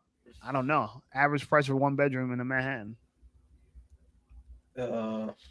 Hey, Shape, you familiar with Cobble Hill in Brooklyn, New York? Nah, I never heard of it. Real Cobble Hill? I used to stay with my one buddy out there and stuff, and their house was like a $3 million pad.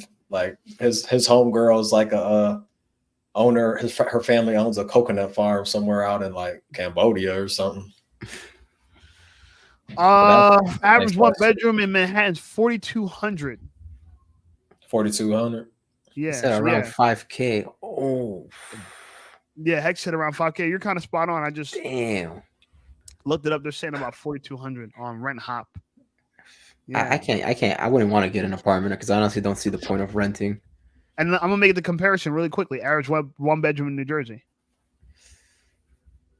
Chicago, it's like probably 2 G's for like in downtown Chicago, probably like 3,000 at least for a 1 bedroom. For like I guess 1 to 2 bedroom, depends how old the unit is, how new it is, because there's like this building in Chicago that's called we call it the corn cob building because it looks like a corn cob. It's called Marinda Towers if you're interested, but it's pretty old school. It was built in like in the 60s. There's some units there that are like you can get a studio, 1 bed, 2 bed, and they're like around in the thousands. Like there's none there for like a couple hundred or nothing like that. So probably a studio there is like 1,500, depending. I don't know. People paying 20 to 30K for rent a year. That shit, yeah, it's wild. Yeah, they say the average 1 bedroom in New Jersey is 1,900, but I don't think that's the case. That might be a little high. But it's kind of half of New York, is what I'm trying to say. It's half. Okay.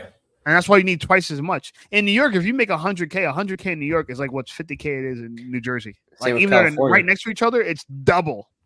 And so what a lot of people do is they'll live in New Jersey but work in New York to make double the money and pay half the cost in New Jersey. Yeah, that's what California is like.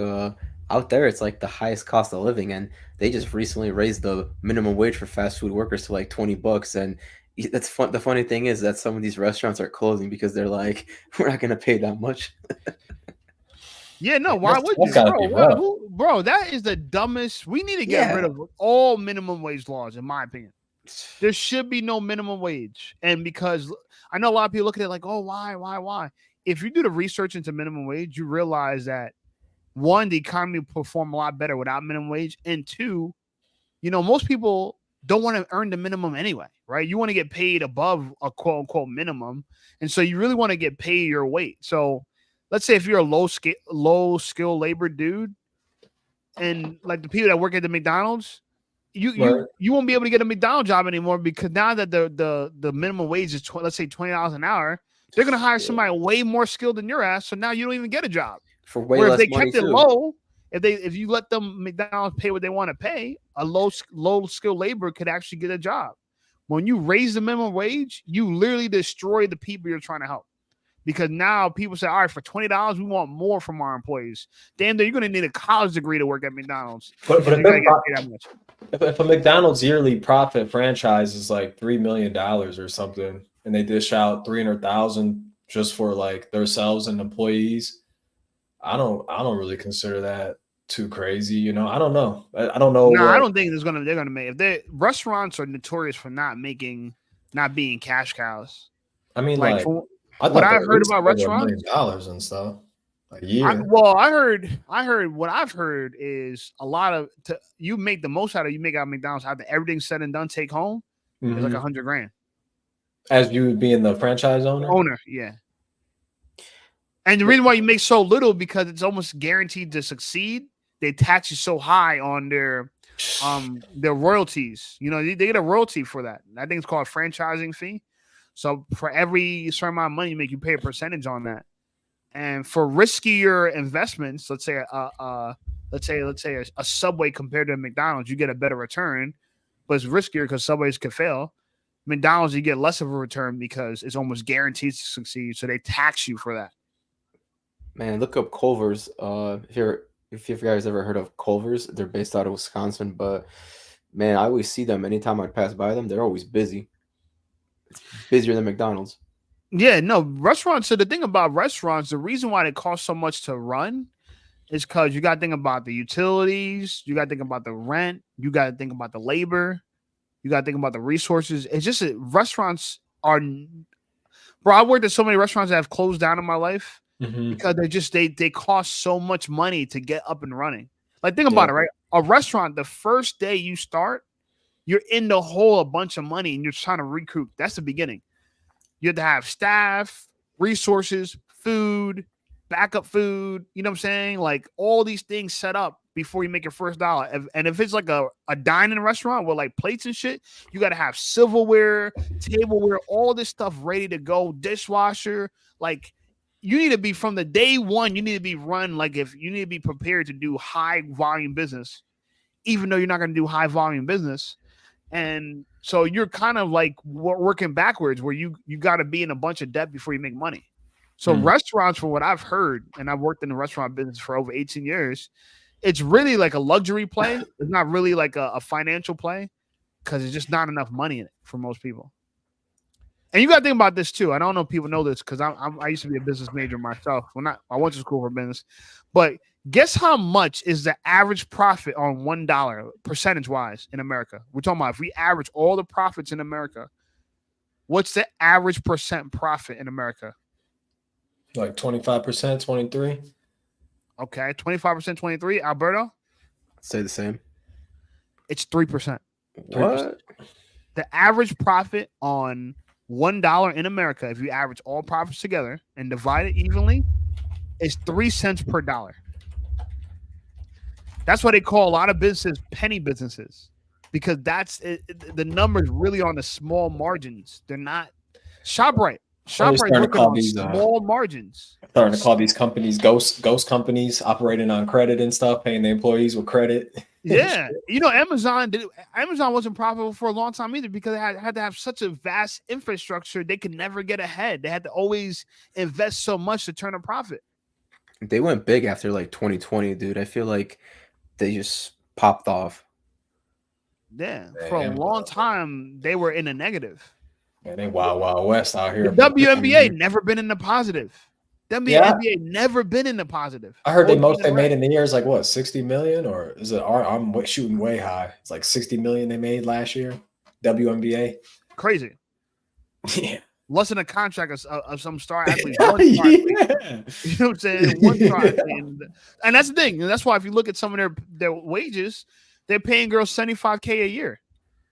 You play in the WNBA, you only make $75,000. You a damn grocery clerk.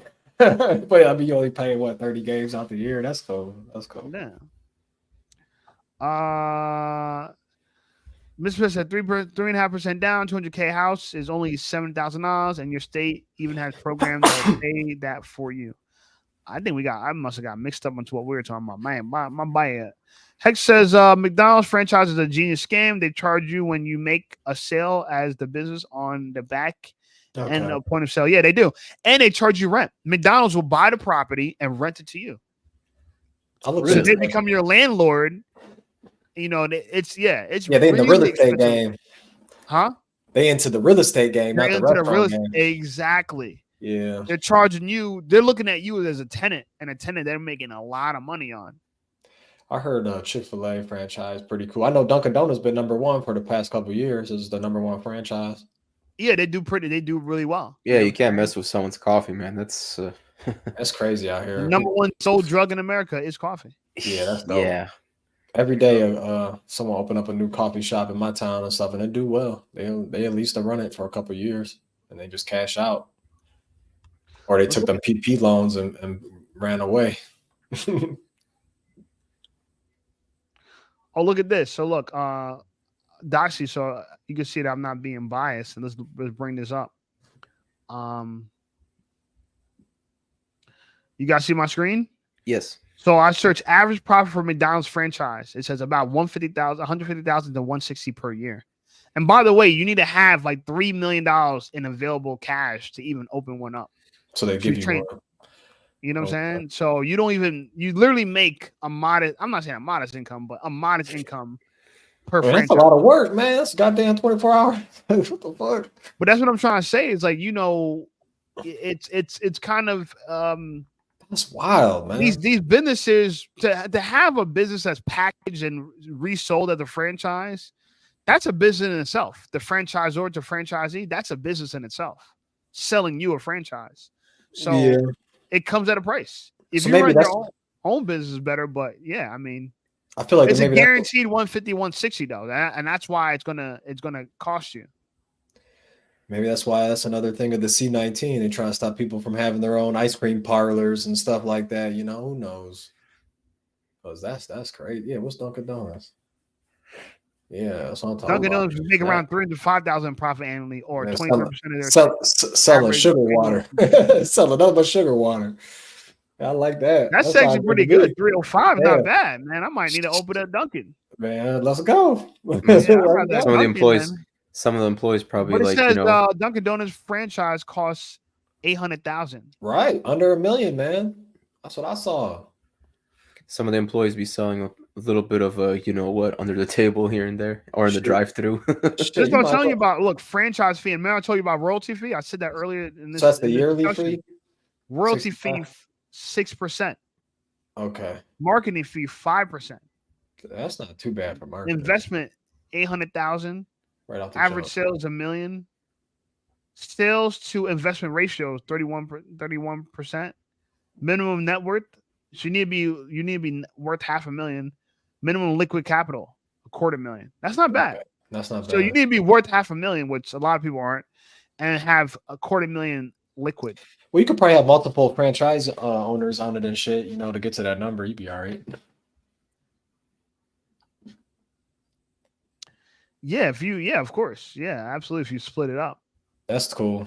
So the pros, the Dunkin' Donuts franchise has some of the most amazing benefits you'll ever get from a donut franchise, such as quality support team, recognized brand, plenty of available markets, proven business model, franchisor solid financials. The franchisor Dunkin' Donuts annual profit surpasses the 1 billion mark, and the company is very profitable in its industry.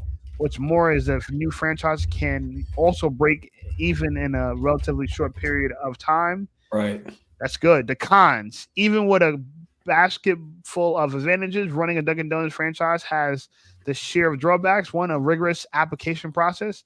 As lucrative as Dunkin' Donuts franchise might look, applying and being accepted might not be easy. First, there are financial thresholds you must meet. To qualify as a Dunkin' Donuts franchisee, you must have a net worth of $500,000, as well as meet the initial cost of $250,000. Stiff competition. Another challenge that Dunkin' Donuts franchise faces today is competition. Most fast food demands many popular multinationals occupy the space. To name a few: Starbucks, Tim Hortons, Krispy Kreme, etc. This can create pressure on prices and profits in the long run. Freestanding. So you would need $795,000 to open up a Dunkin' Donuts franchise, yet the investment depends on the type of restaurant you intend to open. For example, you would invest significantly more for a freestanding versus a gas and convenience restaurant. Here's the full list. So freestanding is anywhere from $500,000 to $1.8 million, which is crazy. Shopping center, $437,000 to $1.3 million. Gas and convenience stores, $210,000 to $1 million. And non-traditional outlets is $121,000 to almost $900,000. So yeah, it's the startup costs are high. Initial franchise fee is $40,000 to $90,000. The build cost is $500,000 to $1.4 million. Operating expenses $24,000 to $277,000 total. The total cost would be between $500,000 to $1.8 million. So yeah, I mean, you gotta have money to start these businesses. Subway, I heard, was cheaper though to start a Subway. Let's look at the Subway. What about like gyms and stuff? I looked up the gyms are expensive, man. But let's look at what you want to look at, like Planet Fitness. Oh yeah, I looked up. I know the most common one is the people who did my UFC gym. I think they started off with like $100,000 for the UFC gym. It's like a few years old, but I know Myquetta Boxing. He's got his own franchise for that, his own little gym. I thought that'd be cool. Retro Fitness franchise costs $1.5 to $2.3 million. I never heard of them. Retro Fitness. We had that in by me. Retro Fitness. We got Retro. I know those are common ones that are self-owned. Let's look at Planet Fitness. Yeah. Gyms are historically expensive to start. Well, franchise gyms usually. Well, I know Planet Fitness stock just tanked recently over some controversy that happened in one of the bathrooms. Yeah, there's a guy shaving in the women's bathroom. Yeah, he was identified as a female, and that kind of BS. They lost political time. Yeah, political stuff they were doing. That, they just pulled a Bud Light.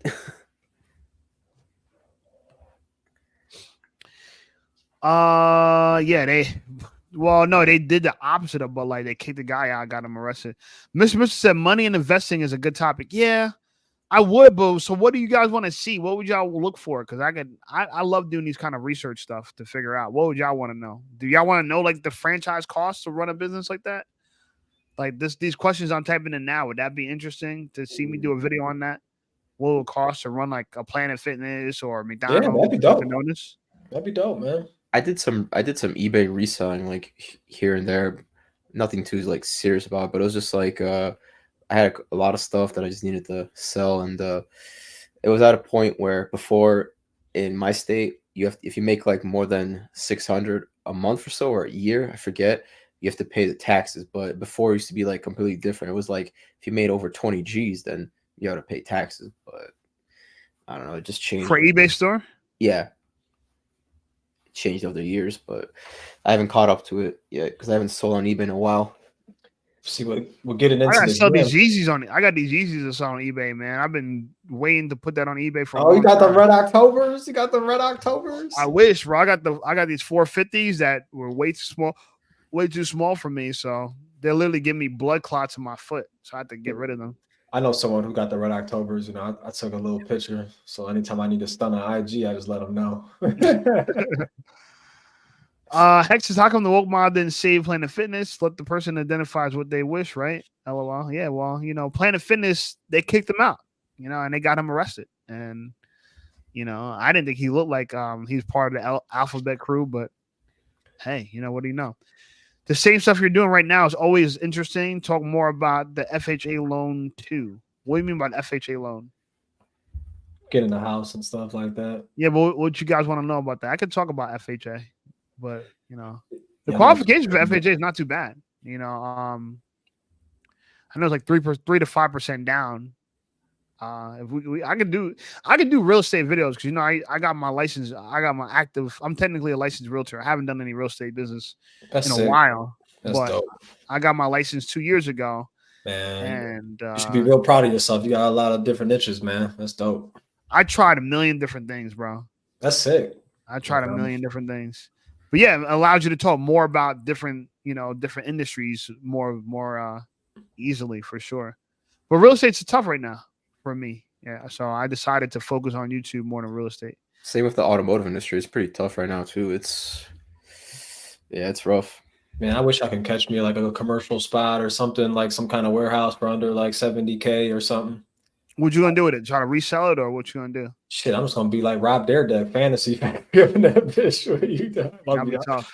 Yeah, I'm just about to be just kicking it. I'm just talking about having some room to just be making noise and shit. That's a name I haven't heard in a while. Rob Dyrdek, man, dude, he was like, oh man, he's Ohio made, Hollywood paid, baby. Yeah, he's from I think Dayton or like remember Chanel West Coast? Oh my, I hate her laugh. Hey, you like her? I know you do, Chase. You like her.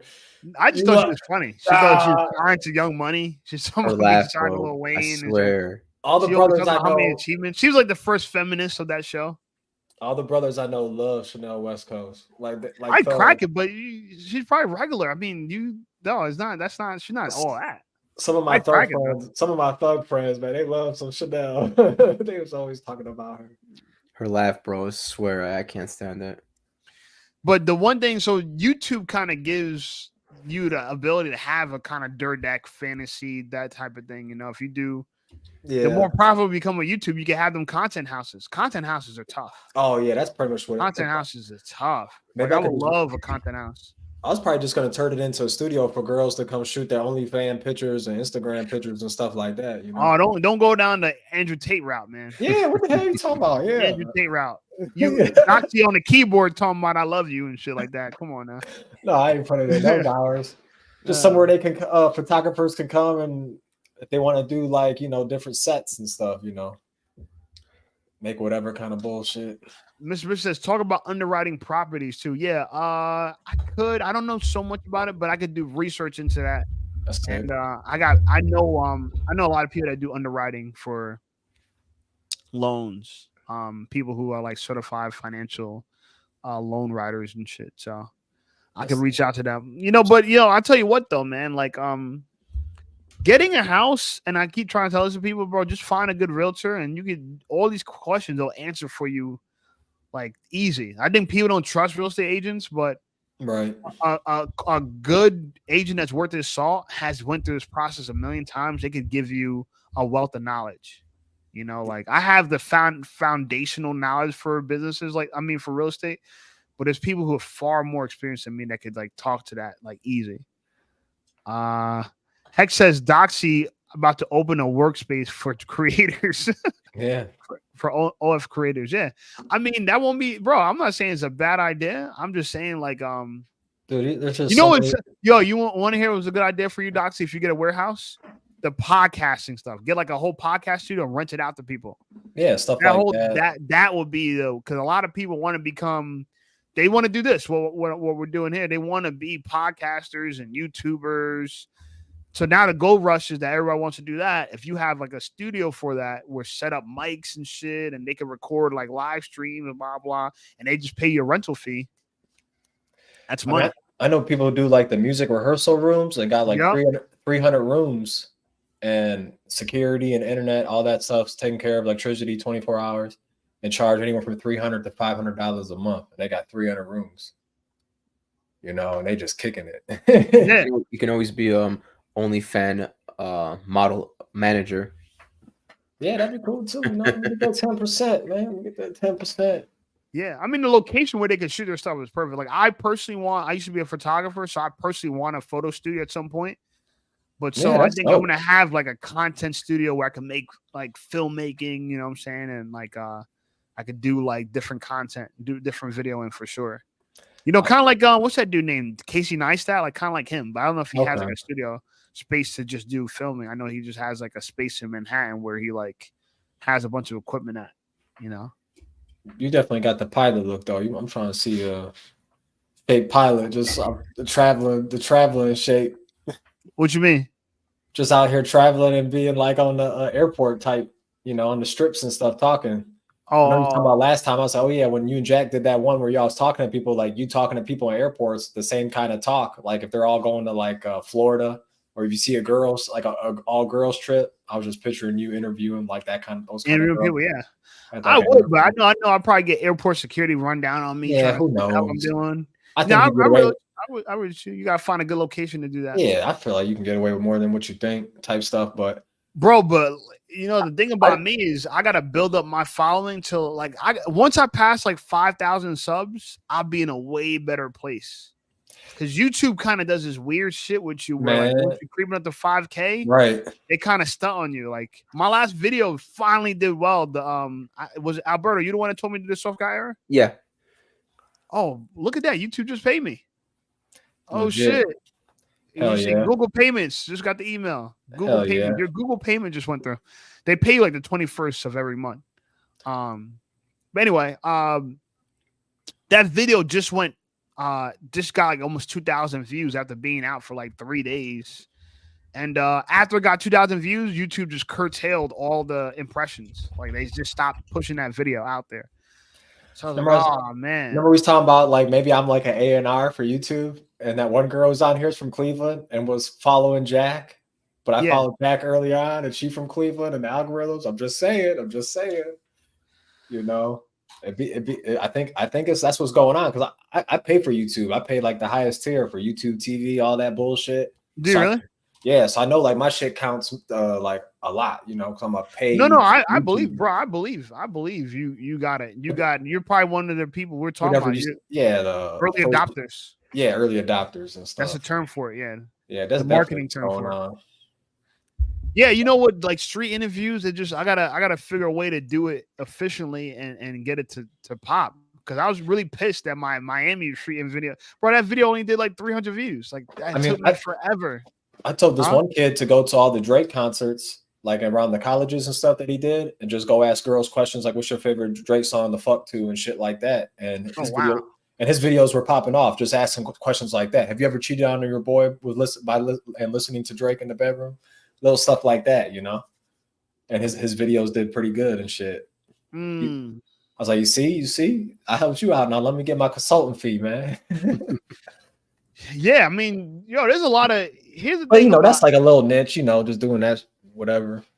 Here's something that business people talk about all the time is like, you know, great ideas are one thing, great execution is another. You know what I'm saying? Like, yo, great ideas.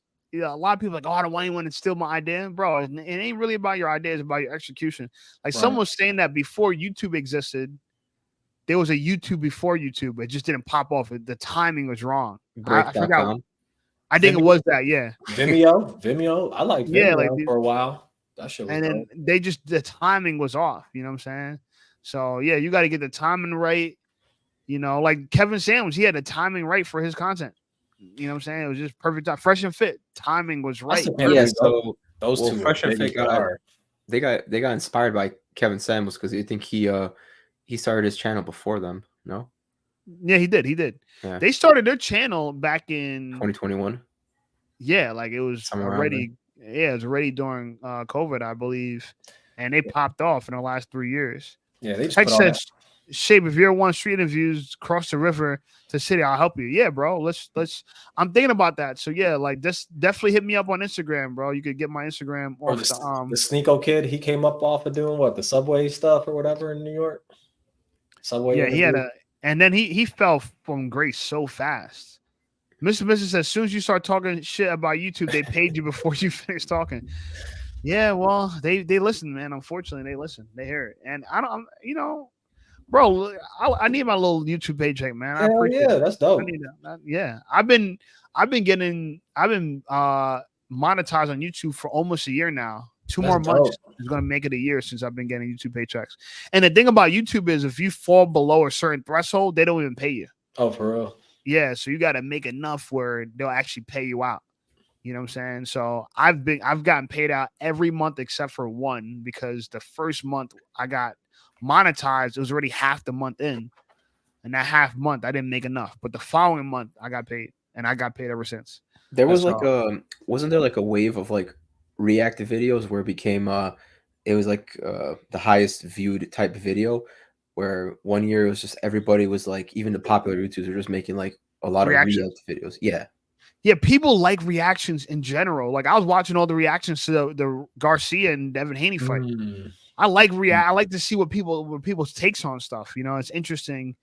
You know, me and Jack, we both have essentially reaction channels. He has a reaction channel. I have a reaction channel. We pretty much react to stuff. It's not really. It's like a niche. The another niche you could go down is like original content. Like me doing the street interviews is like original content. It's not reacting. You know. But yeah, Jack Morgan essentially made it off reaction videos. His whole channel is just reactions. You know, so it's a winning style, you know what I'm saying? But you got to figure out good things to react to. Him reacting to car payments and stuff like that. Took him out of here, yo. That shit's dope. Yeah, Jack is getting a bag, man. Don't let that dude fool you. That dude is making it, yo. Shout out to Jack, man. He's full time with YouTube right now. He's full time. I'm not full time just yet. He's full time. This live stream went pretty fast and pretty good. This is good. I feel good about this. So what happened with the girl? What happened with the girls real quick? Oh, okay. So I'm still in both I'm still in good shape with both girls. One girl I like a little more than the other just because she texted me, and I haven't even responded to her text. Like it's been like 3 hours right now, just because I've been running around doing stuff. But yeah, they're both mature, but one is a lot more communicative.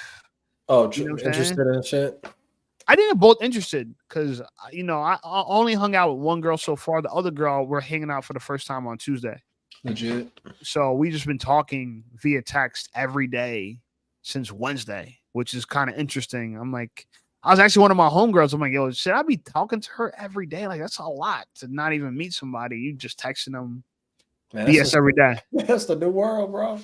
But yo, you know what helps too? Sending reels, like sending like clips and memes and reels to girls. Oh yeah, as a way of like initiating text or like keeping the conversation going. If you get stuck, I got a good stock portfolio. You know, I got some good ones. Yeah, man.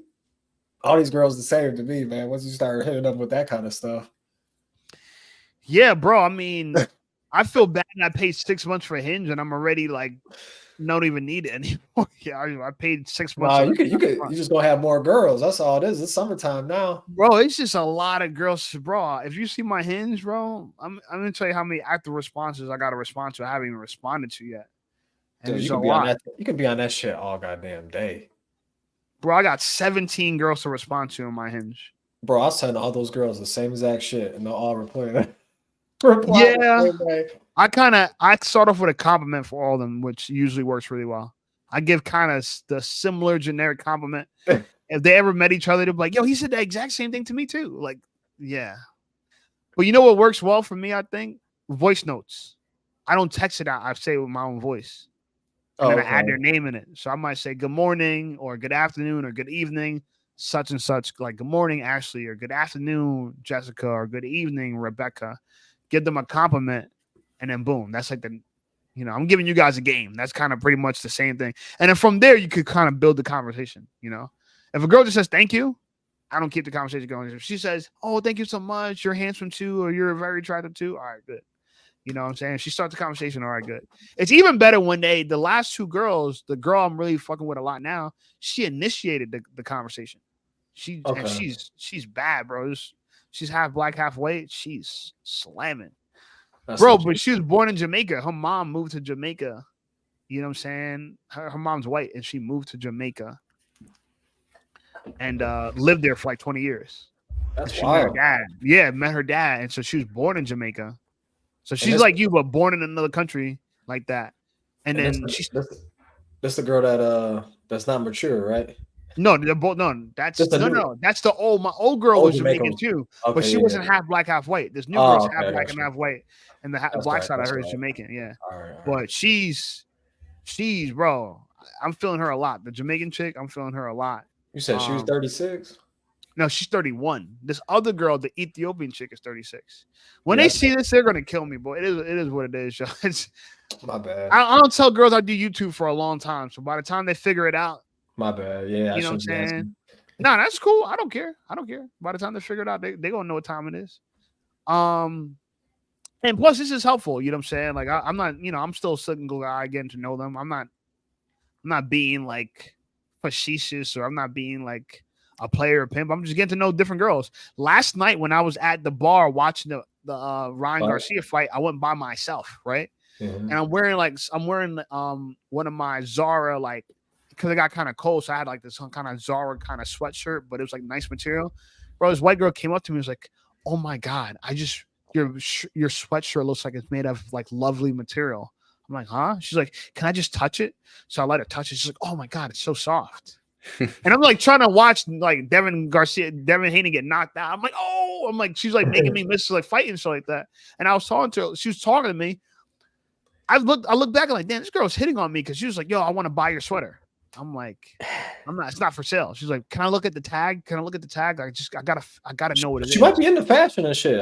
That's what she said. She was like, "I'm into fashion." Yeah, she said. Then she started complimenting me like, "Yo, you smell good, and yo, you mad fly." So you don't want to get the digits? No. Huh? You don't want to get the digits? She was a white girl. She was okay. She's probably like a 6 out of 10 or whatever. You can't, I was hooked. You can't level her up. You can't level her up. Put her through the shape program. I won't lie. The Jamaican chick that I'm talking to now, way better, way cooler. And I'm gonna keep it real with you now, bro. Like I could be a player. I got the resources to be a player, but it just I'd rather be grinding like this. If I had to spend my time doing something, I'd rather be doing YouTube videos. I'd rather be working. Yeah, selling the girl. Phone just gets so old, bro. I'm gonna tell you, yo, bro, I'm kind of on a no fap thing, and I'm not even a no fapper, but I'm on a no fap thing where it's like right before summer too. Oh, you wilded out, bro. I'm on a no fap thing, but not for the no fap brand. Like I'm not doing for that. I'm just tired of just like watching corn. You know what I'm saying? Pleasing myself to corn. All that shit just got old to me, bro. That's exactly now where I'm just like, yo. I'm believing sexual transmutation, taking that energy. Like if I'm horny, like taking that energy, go make a video, go read a book, go that's a good thing. Work out, like just shape. That's a good thing that you're transferring that energy to something else. Like you're doing it, making productive out of it, because it's like porn is like it does a lot on your brain too. Where it gives you like instant satisfaction. Like, for example, it's like you wear a tight shoe, and as soon as you take it off, you get that relief. That's how it feels like. But as far as when it comes to relationships, it's watching porn is not really like corn.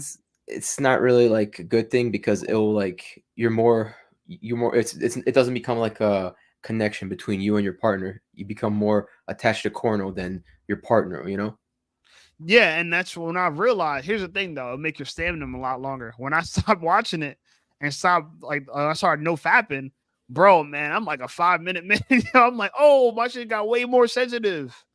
So there's a balance, you know what I'm saying? Like, I'm not saying don't do it, but just know that once you stop doing it, your sensitivity level goes through the roof. Yeah. So I'm so used to doing it all the time and not having no feeling, you know what I'm saying, in my Roscoe. Now that all the feelings back in my Roscoe, when I'm smashing a chick, bro, it's like, I feel everything. Like, you're in love. You're in love, man. That's what's going on. Yeah. So, but I don't miss it, yo. I stopped smoking weed too. I stopped smoking weed. I don't miss it. You think you need these things? You depend on them. I was never like a smoker by myself. If someone come over and record this, I'll hit it one time. That's it. Okay. Yeah, I quit drinking. Chronic smoker. Wake up in the morning. Some heavy pop. I couldn't even roll a joint. I can't do none of that. Oh, you lucky. So I had a heavy addiction, bro. So everybody around me and stuff, just be token like that. But bro, I quit drinking. You never catch me smoking by myself. Hell no. Real quick, bro, I quit drinking like alcohol like a year ago, and I don't have the urge to drink. Like, I wasn't an alcoholic or anything. Facts. I quit 2 years ago, bro. Hell yeah, man. That's 2 years ago. That's a Mother's new Day thing, bro. 2 years ago. I got my ass up early. No, it's, to be honest, like, I really don't like waking up hungover, and I'm really like, it got so old for me real quick. I probably should do a video on that, quitting alcohol, y'all. You don't need it. No, you don't. And all dumb stuff happens when how I feel good about not ever have to worry about DUI ever again in my life. Exactly. That was like a big fear for me. I was like, damn, am I gonna get a DUI? Am I gonna, like, everywhere you go out somewhere, you know what I'm saying? That's like one of the world's greatest fears. Is you gonna get a DUI? Now I'm gonna worry about it. You know what I'm saying? 420 was yesterday, and like I had to make sure all my tags and my paperwork is up to date, just to make sure if I get pulled over, just in case, Yeah, I didn't burn nothing, though. I didn't smoke nothing, but I just first 420 I haven't smoked in a while. Yeah, but thing with for me with alcohol, like before I was always like very like I had a lot of anger and shit. Like, I kind of was like a short fuse a bit when something wasn't going my way. Once I quit, I was like, I kind of got a clear mind, and you'll start thinking more. That's legit. Mm-hmm. Yeah, Hex says chicks look at you weird when you don't drink with them, aka engage in more vices. You're absolutely right. A lot of girls, you know why? A lot of girls can't have sex unless they're drunk, yeah. A lot of people don't talk about that issue.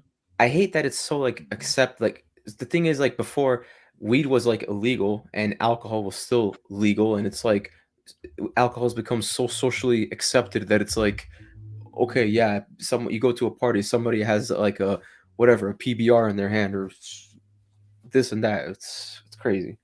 So maybe I should do like an alcohol epidemic video. The alcoholic epidemic. I heard sales been going down. The younger kids ain't drinking as much. Oh, that's because at concerts it's like, bro, you go to a concert, it's like $15-$17 for like a beer at a concert, right? All that shit. Crazy. Yeah, it's ridiculous at concerts. It'd be like $30 for highway robbery, bro. Dude, you ain't lying. That shit is highway robbery for real. Yeah, that's how it was. Like when you go up to a city, like, because when we go up to like downtown, it was like way overinflated, like pricing over there, like McDonald's in the city or compared to around here. Football game. That shit is way more. That shit crazy, man. That is bonkers, bro. Gio Drago says, I just started AA yesterday. Congrats. Best of luck to you, man. I hope that goes well, man. And I'm gonna keep it real to you. We think we need alcohol. We don't. No, we don't, bro. It's a dependency. It's a crutch. And some of the worst things that ever happened to me is when I was drunk. Yeah, I agree too. There's a dude on Instagram, on YouTube called The Dog Father. I don't know if you've seen him. Or the Dog Daddy. The Dog Daddy or the Dog Father. I don't know but he's like famous for like he'll walk down the street with like 7 dogs like in a row lined up following him. That look crazy. Like, and with no leashes or nothing. Like, and they follow What? every German move. Shepherds. Bro, let me look for him, yo. What? No, he just walking with dogs like a mobster. Man, that's like a movie scene right there. Shape, I also seen like the effects of like alcoholism. Once you're like you have a dependency on that shit, and you need alcohol to live. If you stop drinking alcohol cold turkey, you can have a fucking seizure or like die, bro. It's crazy. That's why some of these like I think I don't know whose video I saw, but he talked about his experience in the AA or like in the rehab, and the alcoholics were like the one that were the worst, because like worse than like fentanyl users or like meth users, because some of them would have a seizure if they didn't have alcohol, bro. Yeah, because it's just so easy to get.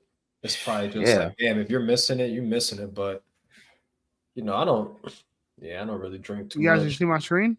Yeah, I see it.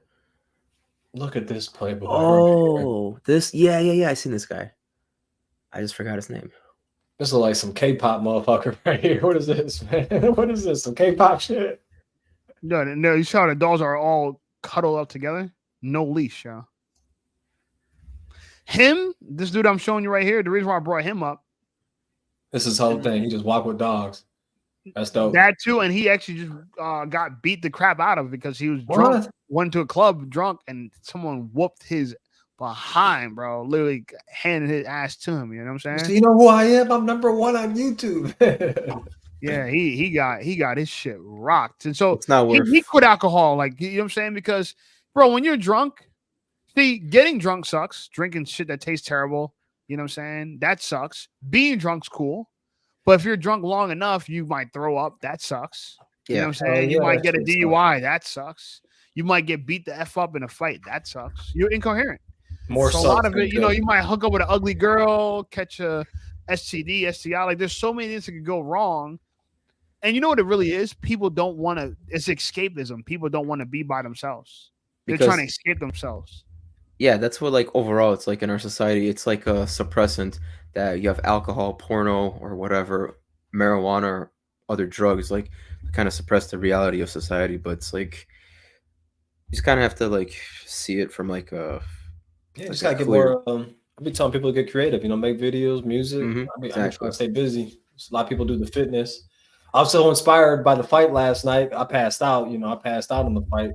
I got home early. And then I just got my ass up, went to the UFC gym, got my little training, and they got me pumped up. So I was ready to go to the gym. I was ready to go to the gym at like 6 a.m. I was like, nah, that's too early. I'm gonna wait till like 9. Yeah, bro. I mean, that shit was awesome though. Was it busy? Hell yeah. By 9 o'clock, 10 o'clock, we got some, you know, my gym pretty tight.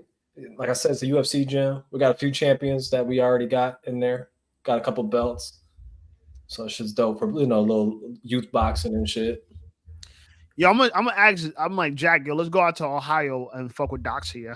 Let's go out to Cleveland and fuck with Doxxy, yeah. I'm trying to we was talking about the passport, bro. Shit. I'm trying to go see Lenny Kravitz out in Hungary, out in Budapest. When's that? It's gonna be late August, I think, or September. But like I said, I usually go to Philadelphia for the Made in America Jay-Z's festival because my homie worked for his label and shit.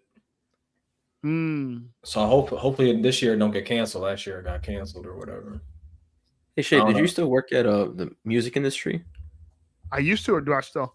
Did you used to work? Yeah, absolutely. So what did you do? So I went to school for marketing. I went to business school for marketing because back then when P. Diddy was like somebody people respected, I found out he had a marketing degree. That's how he got into the music industry.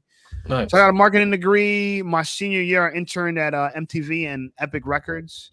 And I worked with acts for like Future, Travis Scott, who else? Ciara. Who else you guys know? I literally threw Travis Scott a birthday party when he was nobody. You know what I'm saying? And like 4 or 5 people showed up. One of those people was Drake baby mother, which is kind of funny. But yeah, that was fun. You know, I was doing marketing like for artists back in the day. That's dope. Wow, that's sick. Yeah. But yo, I'll tell you one thing though, like the music industry is, I quit the music industry to do what I'm doing now. I realized that being the executive was not as fun as being the artist. You know what I'm saying? So I wanted to be because as a music industry exec, you're like hanging on the shoulders of like what I just said. Oh yeah, I'm doing this for Future. I'm doing this for Travis Scott. Like you're bragging other people's names. I wanted to be that name that people were talking about. You know what I'm saying? Because I thought it was more creative and more fun as a career than just like sitting at because if you work in the music industry, you still sit at a desk. It's a desk job. You sit at a desk. You're typing shit all the time. Some people travel a lot, but a lot of people are just in the office working. And I didn't want to be in the office. I wanted to be in the streets, in the scenes. Yeah, so, you seem like a traveler. You seem like you about to be a traveler, bro. That's why I want to get my pilot license so I could fly my own plane myself. Yeah, just get up and go. That should be dope. Mm-hmm. I think it's I think not everyone should do it. You gotta definitely be very professional and very responsible to do it. Those are the two things that makes a flying safe. Is professional pilots and responsible pilots. But just think about it like this. Like if car gives you the freedom, think about what the freedom flying gives you. Because believe it or not, you can fly to Russia. Yeah. In your own passenger plane. That'd be sick. I'm not saying you get there in one day. You got to probably land in different places, one stop. But I was watching this one dude fly from Germany to came to the States or something. Yeah, I believe he landed in somewhere either in the Midwest or maybe like Georgia or something like that. So he went from like Germany to Georgia and he documented the whole thing. It was crazy. And I was inspired since then, So that's dope. And the new airplanes that they have in the sky, they're like Ferraris and stuff, bro. They're tough, like they're like nice, like I'll show my one homie the plane you was talking about. He's like, I don't want to get up in no propeller plane. I was like, man, you know what? Let me show you a dope ass plane. This is one of my favorite planes. I'm gonna show you right now. One of my favorite planes is called the Cirrus Vision Jet. Cirrus Vision Jet. Look, Vision Jet. Is it like a private jet or is it like a commercial jet? No, it's private. Private, but it's not even. It's like a passenger. It doesn't have that many seats. It has like. Let me go to images. Shoot, I remember like celebrities were buying up like Bombardiers as their own. So this is one it's like kind of buying your own airplane kind of thing. It has I think it has like 6 or 7 seats in it. So let me share my screen. This is and it has a crazy autopilot. The autopilot on it is crazy. So this is it. It's a Vision Jet. It's not a propeller. Ooh. Yeah, it has this right here, back here. This is the jet engine. And you sit in front. It has like maybe like 4 or 5 seats in the back, and you carry your own luggage.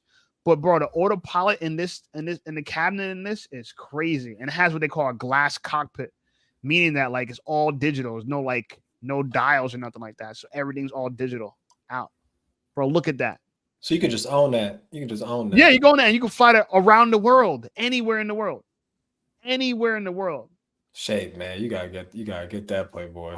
Bro, dude, why do you think I'm up doing live streams and stuff? That's sick. I don't know nobody who knows about this kind of stuff, so that's sick. People not into it. Yeah, I just got into it. Like, this is your plane. Yeah, and it's a jet plane, so it's a jet engine, no propellers. Jet engine. That little thing in the back here. It's tough, bro. I want what's called a hangar house. There's called Hangar Homes. There's homes. Oh yeah, you were showing me that. Yeah. Yeah, bro. You get you actually park that in your home. So these are the kind of videos you probably be real good at, just talking, going over different things. Hell yeah, bro. Yeah, there's. But they gotta have a return on it. You know what I'm saying? I know. Yeah, I know. That's the only thing about it. Like, I'll do any video on anything so long as, damn, what happened here? That got burned down or something? Dang. That first one was straight Playboy. Look at this. Yeah, John Travolta has like his his little private runway. Remember seeing that? He lives in a community that does. So Hangar Homes, they're called residential Airparks. So let me put that up. So the Hangar Homes, you can find them in what's called residential Airparks. And I've looked at this for so long that they just pop up now. But they're literally resident, like a community that has their own runway. And they all land on their own runway in this little community here. they share a runway, and they literally could land in the runway and then take that plane in what they call taxiing. Taxis when you drive a plane around on the ground. They taxi their plane back to their house into their garage. So from the garage to the runway, and from the runway to the skies. Yeah. Man, you sure did think that. This a goddamn. It's an expensive ass hobby right here.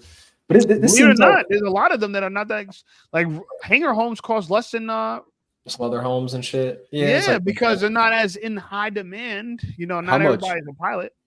So it seems like this is if I was a pilot and I retired, this probably be like the whole thing of that. This is the next house I want to own, pretty much. You know what I'm saying? These are the type of houses I would want to own. Let's go to Awe. Oh, wait. Damn, so you just kind of this all inspired from a YouTube video and shit? No, it all inspired when I went and visited Jack this year. I thought to myself, like, man, it'd be nice to be able to just go to Florida whenever I want, you know? And yeah, that wouldn't even be a crazy flight for you. Oh, what in the world? No, these are tiny homes. Hangar Homes for sale, I should put. Yeah, Colorado. Just look at that Colorado war. So browse aviation real estate listings. Aviators market. 589, 569, 690. They're like the price of kind of regular. This one's for $3 million. Yeah, that's legit right there. $3 million dilly. 2.4 million unique. 550 for that one. That's dope. Ozark, right Missouri. Here. Whoa. Yeah, that's cool right there. Shit. Yeah, and you got a big ass garage that you can park your airplane in. 4 acres, hangar house on 4 acres, located at a private airport, Ozark Park, Missouri, for sale. What? Yeah, that's what I'm trying to say. Like, people don't even know about this stuff, yo. This stuff is dope. Bro, look at that. Look at that's the airstrip, and it goes right to your bro. You literally got a driveway into that shit. Yeah, that's a regular ass house price. Yeah. Yeah, it is. But you got a garage big enough to fit an airplane. Oh, that grass got got Super Bowl at your house. Then hell yeah, that's dope. You feel me? No, that's dope. But that's what I wanted to see. Like random ass states like that, Missouri have it, something like that. That's dope. Yes, sir.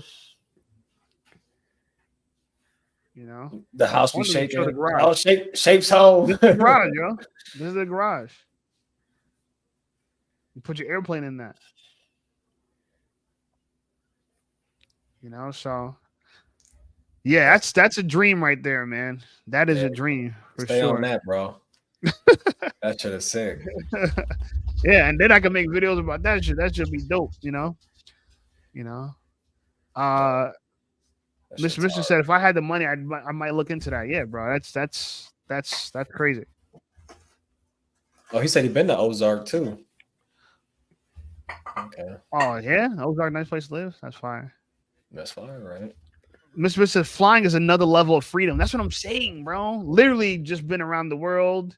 There's places on this planet that are so different from America. You feel like you're on a different planet. Yeah, bro. And the idea that you could kind of like flying is kind of like driving in a sense of you hop in and you go, right? But obviously the roads are in the sky. Literally, there's like roads in the sky if you want to call it that way. They can make the comparison. Well, go ahead.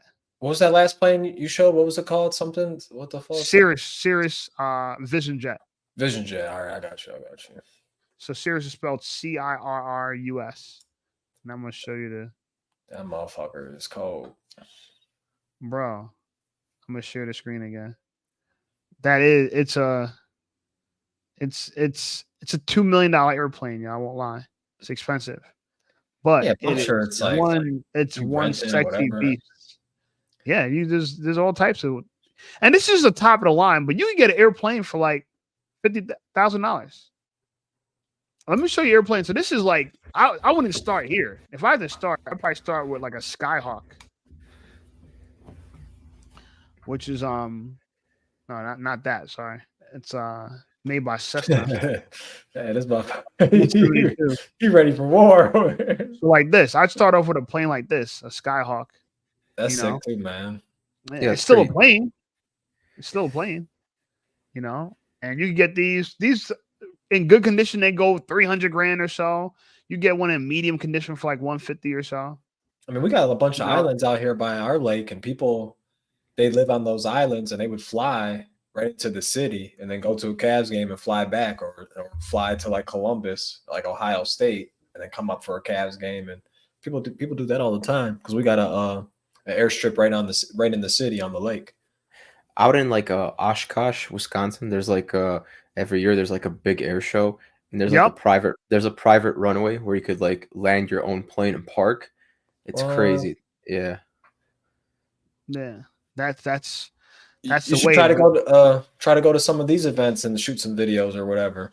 No, absolutely. Oshkosh is actually very famous. Everyone, it's funny that you know that, Albert. That's a very famous thing. Because I've been up there. Community. Yeah, it's a very famous thing in the aviation community. That's dope. I never heard of it until I got into it, but you heard of it. You're not even into it, so that's fire. Well, yeah, because I'd go up to like the Chicago Air Show, like which was like in downtown, like in the summer. It's pretty cool too. But dude, Oshkosh is another level, man. It's the best. Hex is buy an asset and fly people around. How do you pay for airtime? I don't know. Fitness Daddy, what's up, brother? Yo. Hey, how you guys doing? Good evening, gentlemen. What's up? What's going on? What you got to add to the conversation? I like the idea of the plane, but I've always dreamed of having like a beautiful yacht that I could take around the world like that, you know, kind of in the same style, but you know, like with the nice setup, you know, a nice like room, kitchen, you know, maybe host a couple of guests, you know, something nice like that. I don't know why, but I'm more scared of boats than airplanes, yeah. Maybe boats and hose. Huh? I would do the boats for sure. That's alternative lifestyle like that. That's sick. Yeah, I think it's very sick. I'm just very scared of them, like, because drowning is like one of my worst fears. So I don't know, like capsizing would be something I'm so scared of. But yeah, I hear what you're saying. That'd be dope. People out there living on boats too, like I think like in the Bay Area. There was like a post where one guy was going to school and he was living on like a sailboat instead of paying for rent. Yeah. Oh yeah, hey Shape. I did see the documentary of some dude in Vegas who got his private plane and he uses for people to join the Mile High Club, and then just a fuck. Yeah, and then he comes back down. That's dope. And he's like booked all the time, you know. And he's like, I bet Vegas. No, that's a clever idea. That's a clever idea. And he's in Vegas, like you know, whatever kind of people be shooting OnlyFans down there, doing all kinds of shit. That's a dope rental. Yeah, that's clever. Yeah. I would hate the cleanup, but that's a dope concept for sure. Cleanup probably sucks.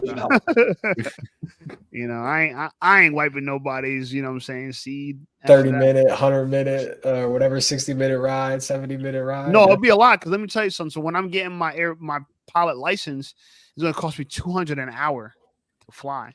So, you know, I can extra flight time is $200. Okay.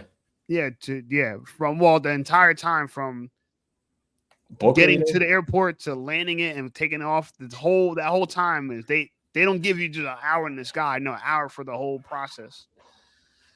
So yeah, so I can imagine you could probably make really good money doing that kind of rental stuff. That's pretty dope. What's the charge for like air fuel, like airplane fuel?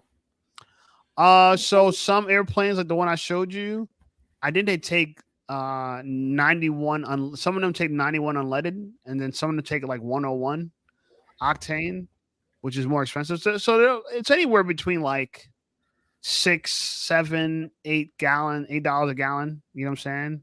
It all depends. But yeah, I mean, let me look that up because that's a great question, and it's it varies. But the problem with airplanes is they burn. It could cost you, let's say $90, $100 an hour to operate an airplane. You know what I'm saying? It adds up. You know what I'm saying? Some airplanes are cheaper. You know what I'm saying? So air fuel, because some airplanes burn like 6-7 gallons an hour. and then bigger ones they might burn like 30 gallons an hour. You know what I'm saying? So that's how they. Even what like Danny's saying with the yachts and stuff, it's just like, man, that's just so much to learn with the yachts and airplanes or sailing, the boats and stuff. Yeah. And you could get pirate. The pirate shit is the scary part about yachts and shit. You can run into pirates and shit. Hell no, like, and just like there's everything with Captain boats. Phillips, huh? Captain Phillips. Yeah, like the thing I would worry about with boats too is people falling off the boat. You see that one video that dude fell, that he jumped in the water for fun and off a cruise ship, they never went back for him. They couldn't find his body. Yeah, we lose a lot of people by our Oh, the dad, right? I felt terrible for that dad. I know because I have 2 sons, and that's yeah. That story, okay. You fall off, this is the dude for fun. As a joke, he jumped off. Someone dared him to jump off his cruise ship. He did. Oh no! I don't know if he thought it through, but the cruise ship didn't stop to go get back and get him. Was on the Crown Royal for real. They couldn't find him. You know what I'm saying? So, yeah, that's not a great idea. You know, not at all. But yeah, I like the thing I like about airplanes is that you could just go where you want to go. There's like the limitations of like, for example, like I wanted to fly because like, damn, if I wanted to go to Florida, I'd be there in like 4 hours by airplane, 5 hours. By car, it's like 24 hours. You know what I'm saying? And so you just get up and go, you know, and I thought that was a cool idea, you know, just get up and go. I definitely watch a video of you like, you know, showing one of those or just looking inside of one or something. Oh, like doing a tour of a airplane? Yeah, that like a Cirrus Jet. Yeah, that'd be dope. Yeah, I need to find someone that has it and interview them. You know, they like to show their shit off. Like, hell yeah, that'd be dope. Yeah, I should just pop up to the airport by my house and just like, yo, man, who got it? Because they be having hangars at the airport. A lot of airports have hangars. Like where people store their stuff or whatever. Yeah, because a lot of people don't have hangar homes is like a unique thing, but hangars are not unique. They're everywhere. Every airport has a hangars. And they got tie downs too. You could tie down your airplane, which is a lot riskier for long-term storage. Hangars is like the best thing. But right now there's actually a shortage of hangars. You can't get a new hangar. There's like wait lists for it. That's how they're all taken up around the country. Well, they need builders or something? I just think they just got a high demand for it and got a low supply. Yeah, I guess they probably would need builders. And a lot of hangars they're built into the airport economy, so they're already there, right? The airport only has so much real estate for storage of planes, and they need real estate for like, you know, the runways, and they need real estate for like storing gas because all airports sell. I don't know if people know this. All airports sell gas. Airports are gas stations. You know what I'm saying? Okay. So if you land in an airport, you can fuel up at an airport. So they need enough, you know, real estate for all those different things. And most airports they're maxed out already. They don't have any more space to put hangars and stuff. So yeah, it's a limited supply, but a high demand for that kind of shit. And hangars are expensive. You know, a hangar could cost you $2,000 a month, $3,000 a month to store your airplane. We're supposed to be redoing ours in Cleveland, like a $3 billion airport rebuild. Yeah. Well, I'm talking about private airports. You're talking about that's a commercial. Yeah, you can't store your plane at a commercial airport. I don't even think you can fly into a commercial. You could, I guess. Yeah, but you got to call ATC. We got a private one though too. That's in the city. It's called. You probably have many. There's many little airports. People don't even know there's many. It's New like Jersey, we got an airport that's we got it was called Sky Manor. This one airport. Okay. That it's a restaurant. You land in there to go to it's like a diner for pilots. That's super dope. Yeah, so the diner has a runway strip, and you land there just to eat, and you take off after you're done eating. It's called Sky Manor. It's an airport restaurant. Shit, you should go there and do a video. Bro, I want to do all this stuff, but you know it's funny. I've been making the most money off of videos right here. No, for sure. Yeah. You know. Once I'm at Jack's level, I'm gonna do all that stuff. Like Jack, he's in a place where he could do whatever he wants. He could experiment because he got the audience. You know. Isn't like LaGuardia or like JFK like one of the worst airports? For depending on what you're talking about, you know, I mean, because those are public airports. Man, they get all the international babes coming through there. What you talking about? Worst airport? That's the best airport. Newark is probably the best one out of the one locally because I'm in there. All those. Most people travel out of New Jersey. Most New Yorkers fly to New Jersey. A lot of people fly to LaGuardia and JFK. LaGuardia is the smallest one. JFK is bigger. I think Newark might be bigger than both of them though. Sometimes I just park in Jersey and train over to New York. That's what I usually do. Most people do that, yeah. And if you even come to New York, a lot of people. We have one of the biggest airports in the country. You know what I'm saying? Period. This is funny. Miss said all kind of stuff happens on cruises. Besides that, that's rare. You're far more likely to catch the itchy, scratchy from hooking up with randoms on the cruise. Man, I'm about to go on a cruise. I ain't been on a boat in a minute. I'm just scared of. I don't know. Like all the cruise ship trouble. I've been scared of cruises recently. I've been on a cruise before, y'all, but I'm gonna keep it real. What's so dope about being on the water? Let's talk about that. What's so dope about being? You on this big ass craft. I mean, how many days did you do? You did a week or something? Yeah, I did a week on a cruise. Man, that's dope. But I'm just saying, what's the appeal to you about a cruise? What's the appeal? Just like how you on this big ass machine with all kinds of different things. Oh, not the novelty of it. Yeah. I mean, I think a speedboat would probably be more fun than a cruise ship. You know, it's dope too. Amphibian airplanes, planes that land and take off from the water. Yeah. Yeah, that's wild as hell. Oh, like Alaska and places like that. Huh? Like the ones in Alaska and Canada. Yeah, they have some here in Florida. I'm gonna show you. I'm gonna show you, and those are dope because they double like kind of like small speedboats and airplanes. I've seen like when like some Rick Ross music video, like the helicopter landing on the boat and shit like that. No, I'm talking about. So this is the amphibian. This is the iconic A5, probably one of the more popular ones. What? It's what they call seaplane. They land and they take off from the sea. What the fuck, Shape? You know about all this shit. Damn, look at this thing. What the fuck is this? Yeah. So it literally could take off from the sea like it's a runway and can land in the sea. So wait a minute. You could just have that on your boat behind you? No, you could dock this in the water. You could dock it. No, on your boat. It docks in the water by itself. It's not even on the boat. It is a boat. It's a boat. It's an airplane that lands in the water, and you dock these airplanes at like. Wow! Look at that. That is Playboy. Yeah, Playboy. And they're not expensive. Iconic. I think it's like $150,000. It's not even that much money. It's iconic A5. Look, see how this dude's just chilling on it, like.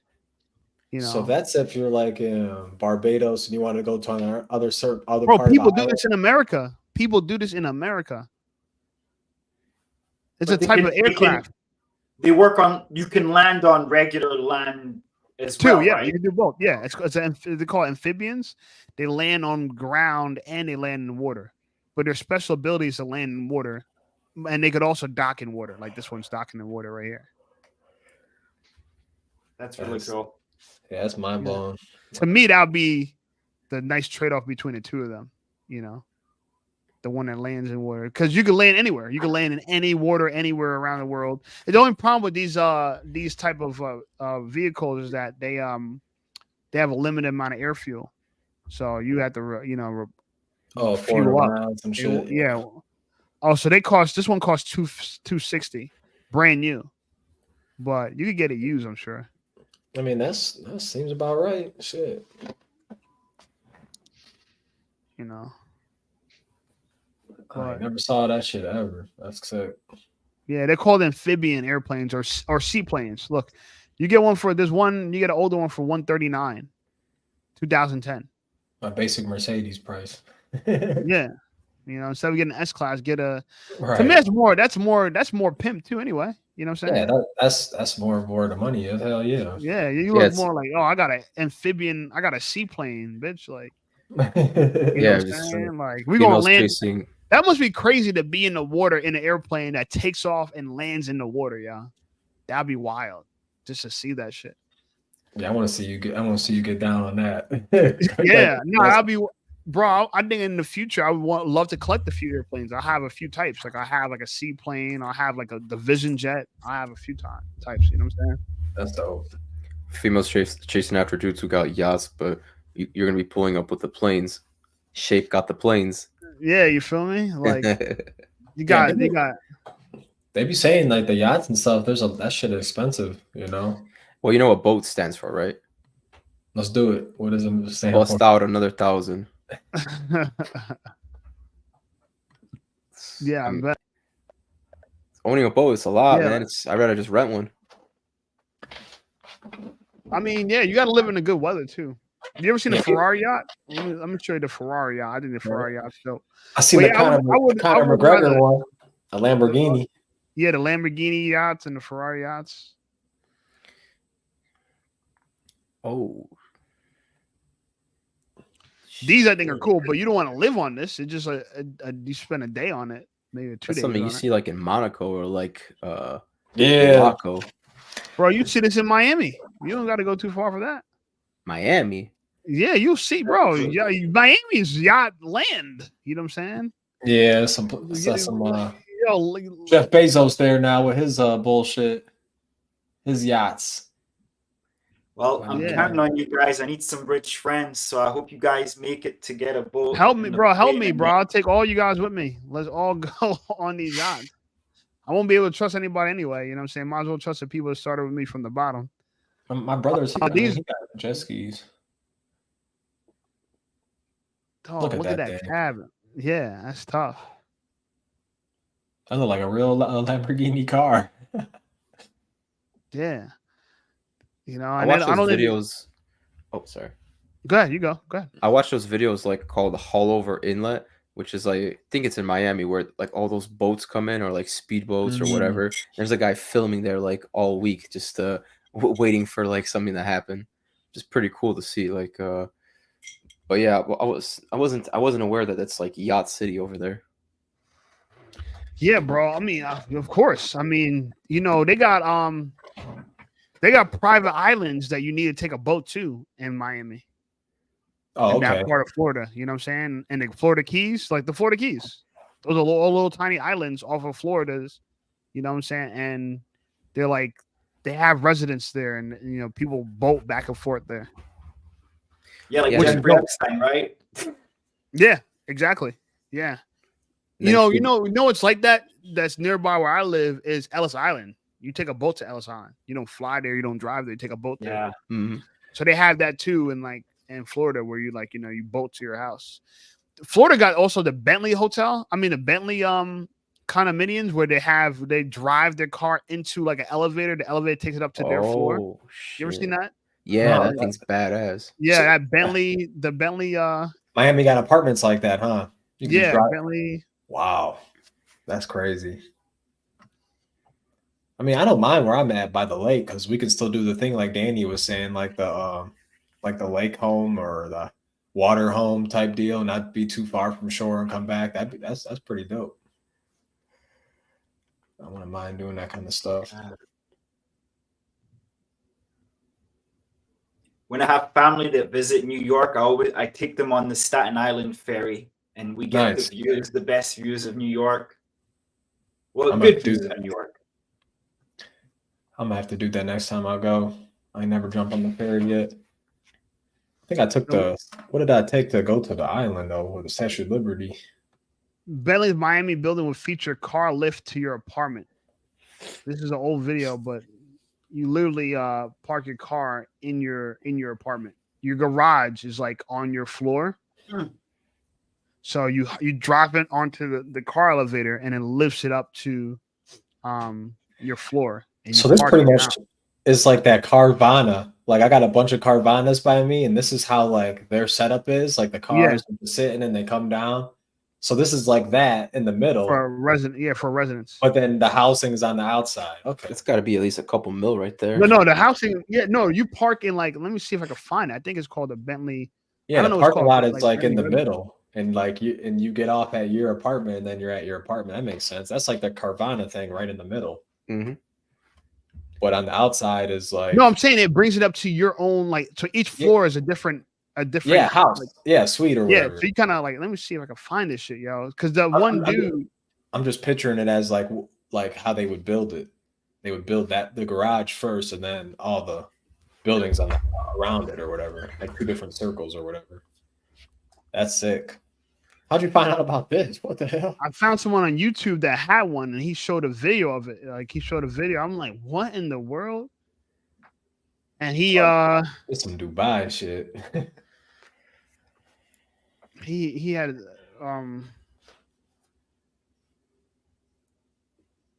he literally parked into his apartment, yeah.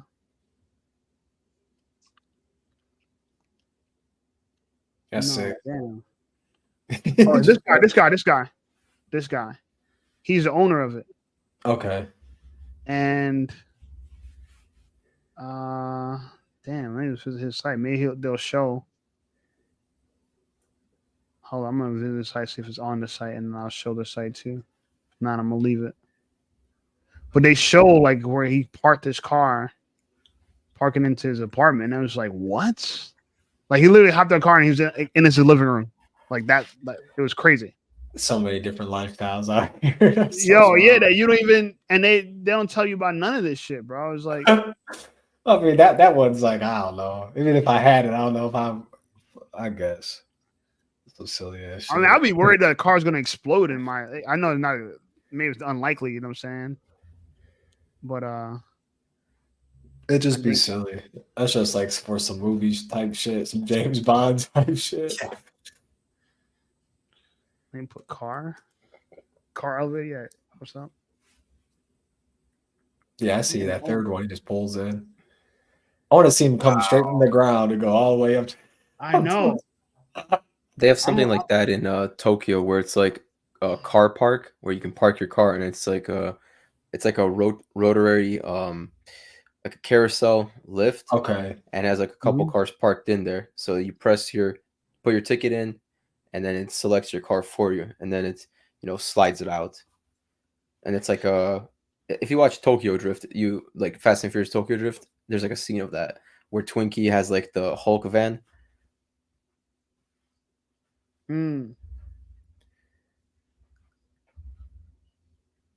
Yeah, this is the video. I found the video on YouTube, but I don't want to watch that whole video. Let me see. I made it a short, Vivon.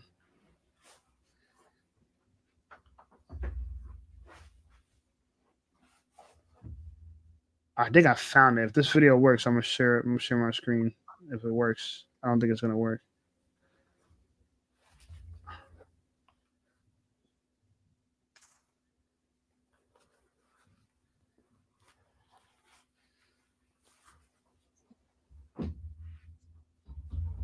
Okay, I found it. Okay, good. All right, so I'm gonna share it with you guys. Let's see. Share this tab instead. All right, you guys see my YouTube or YouTube? Yes.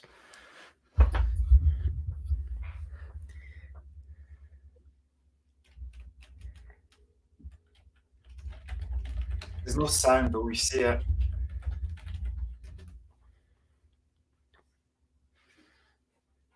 Hold on. Damn, that wasn't a good video.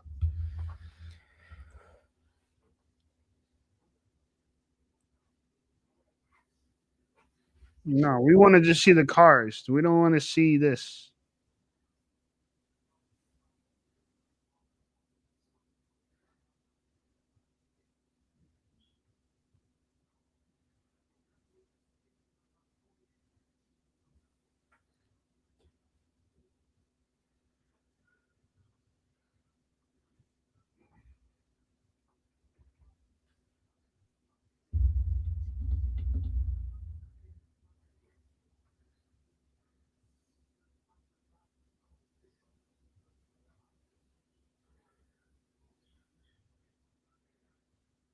You guys seen that?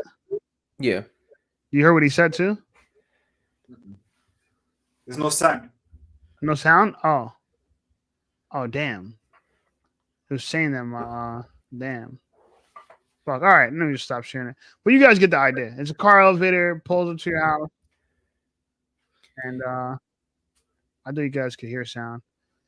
Pretty sure Dubai was like they were way ahead of that. Way ahead of the game because they were like parking cars in their apartment, like right in their living room.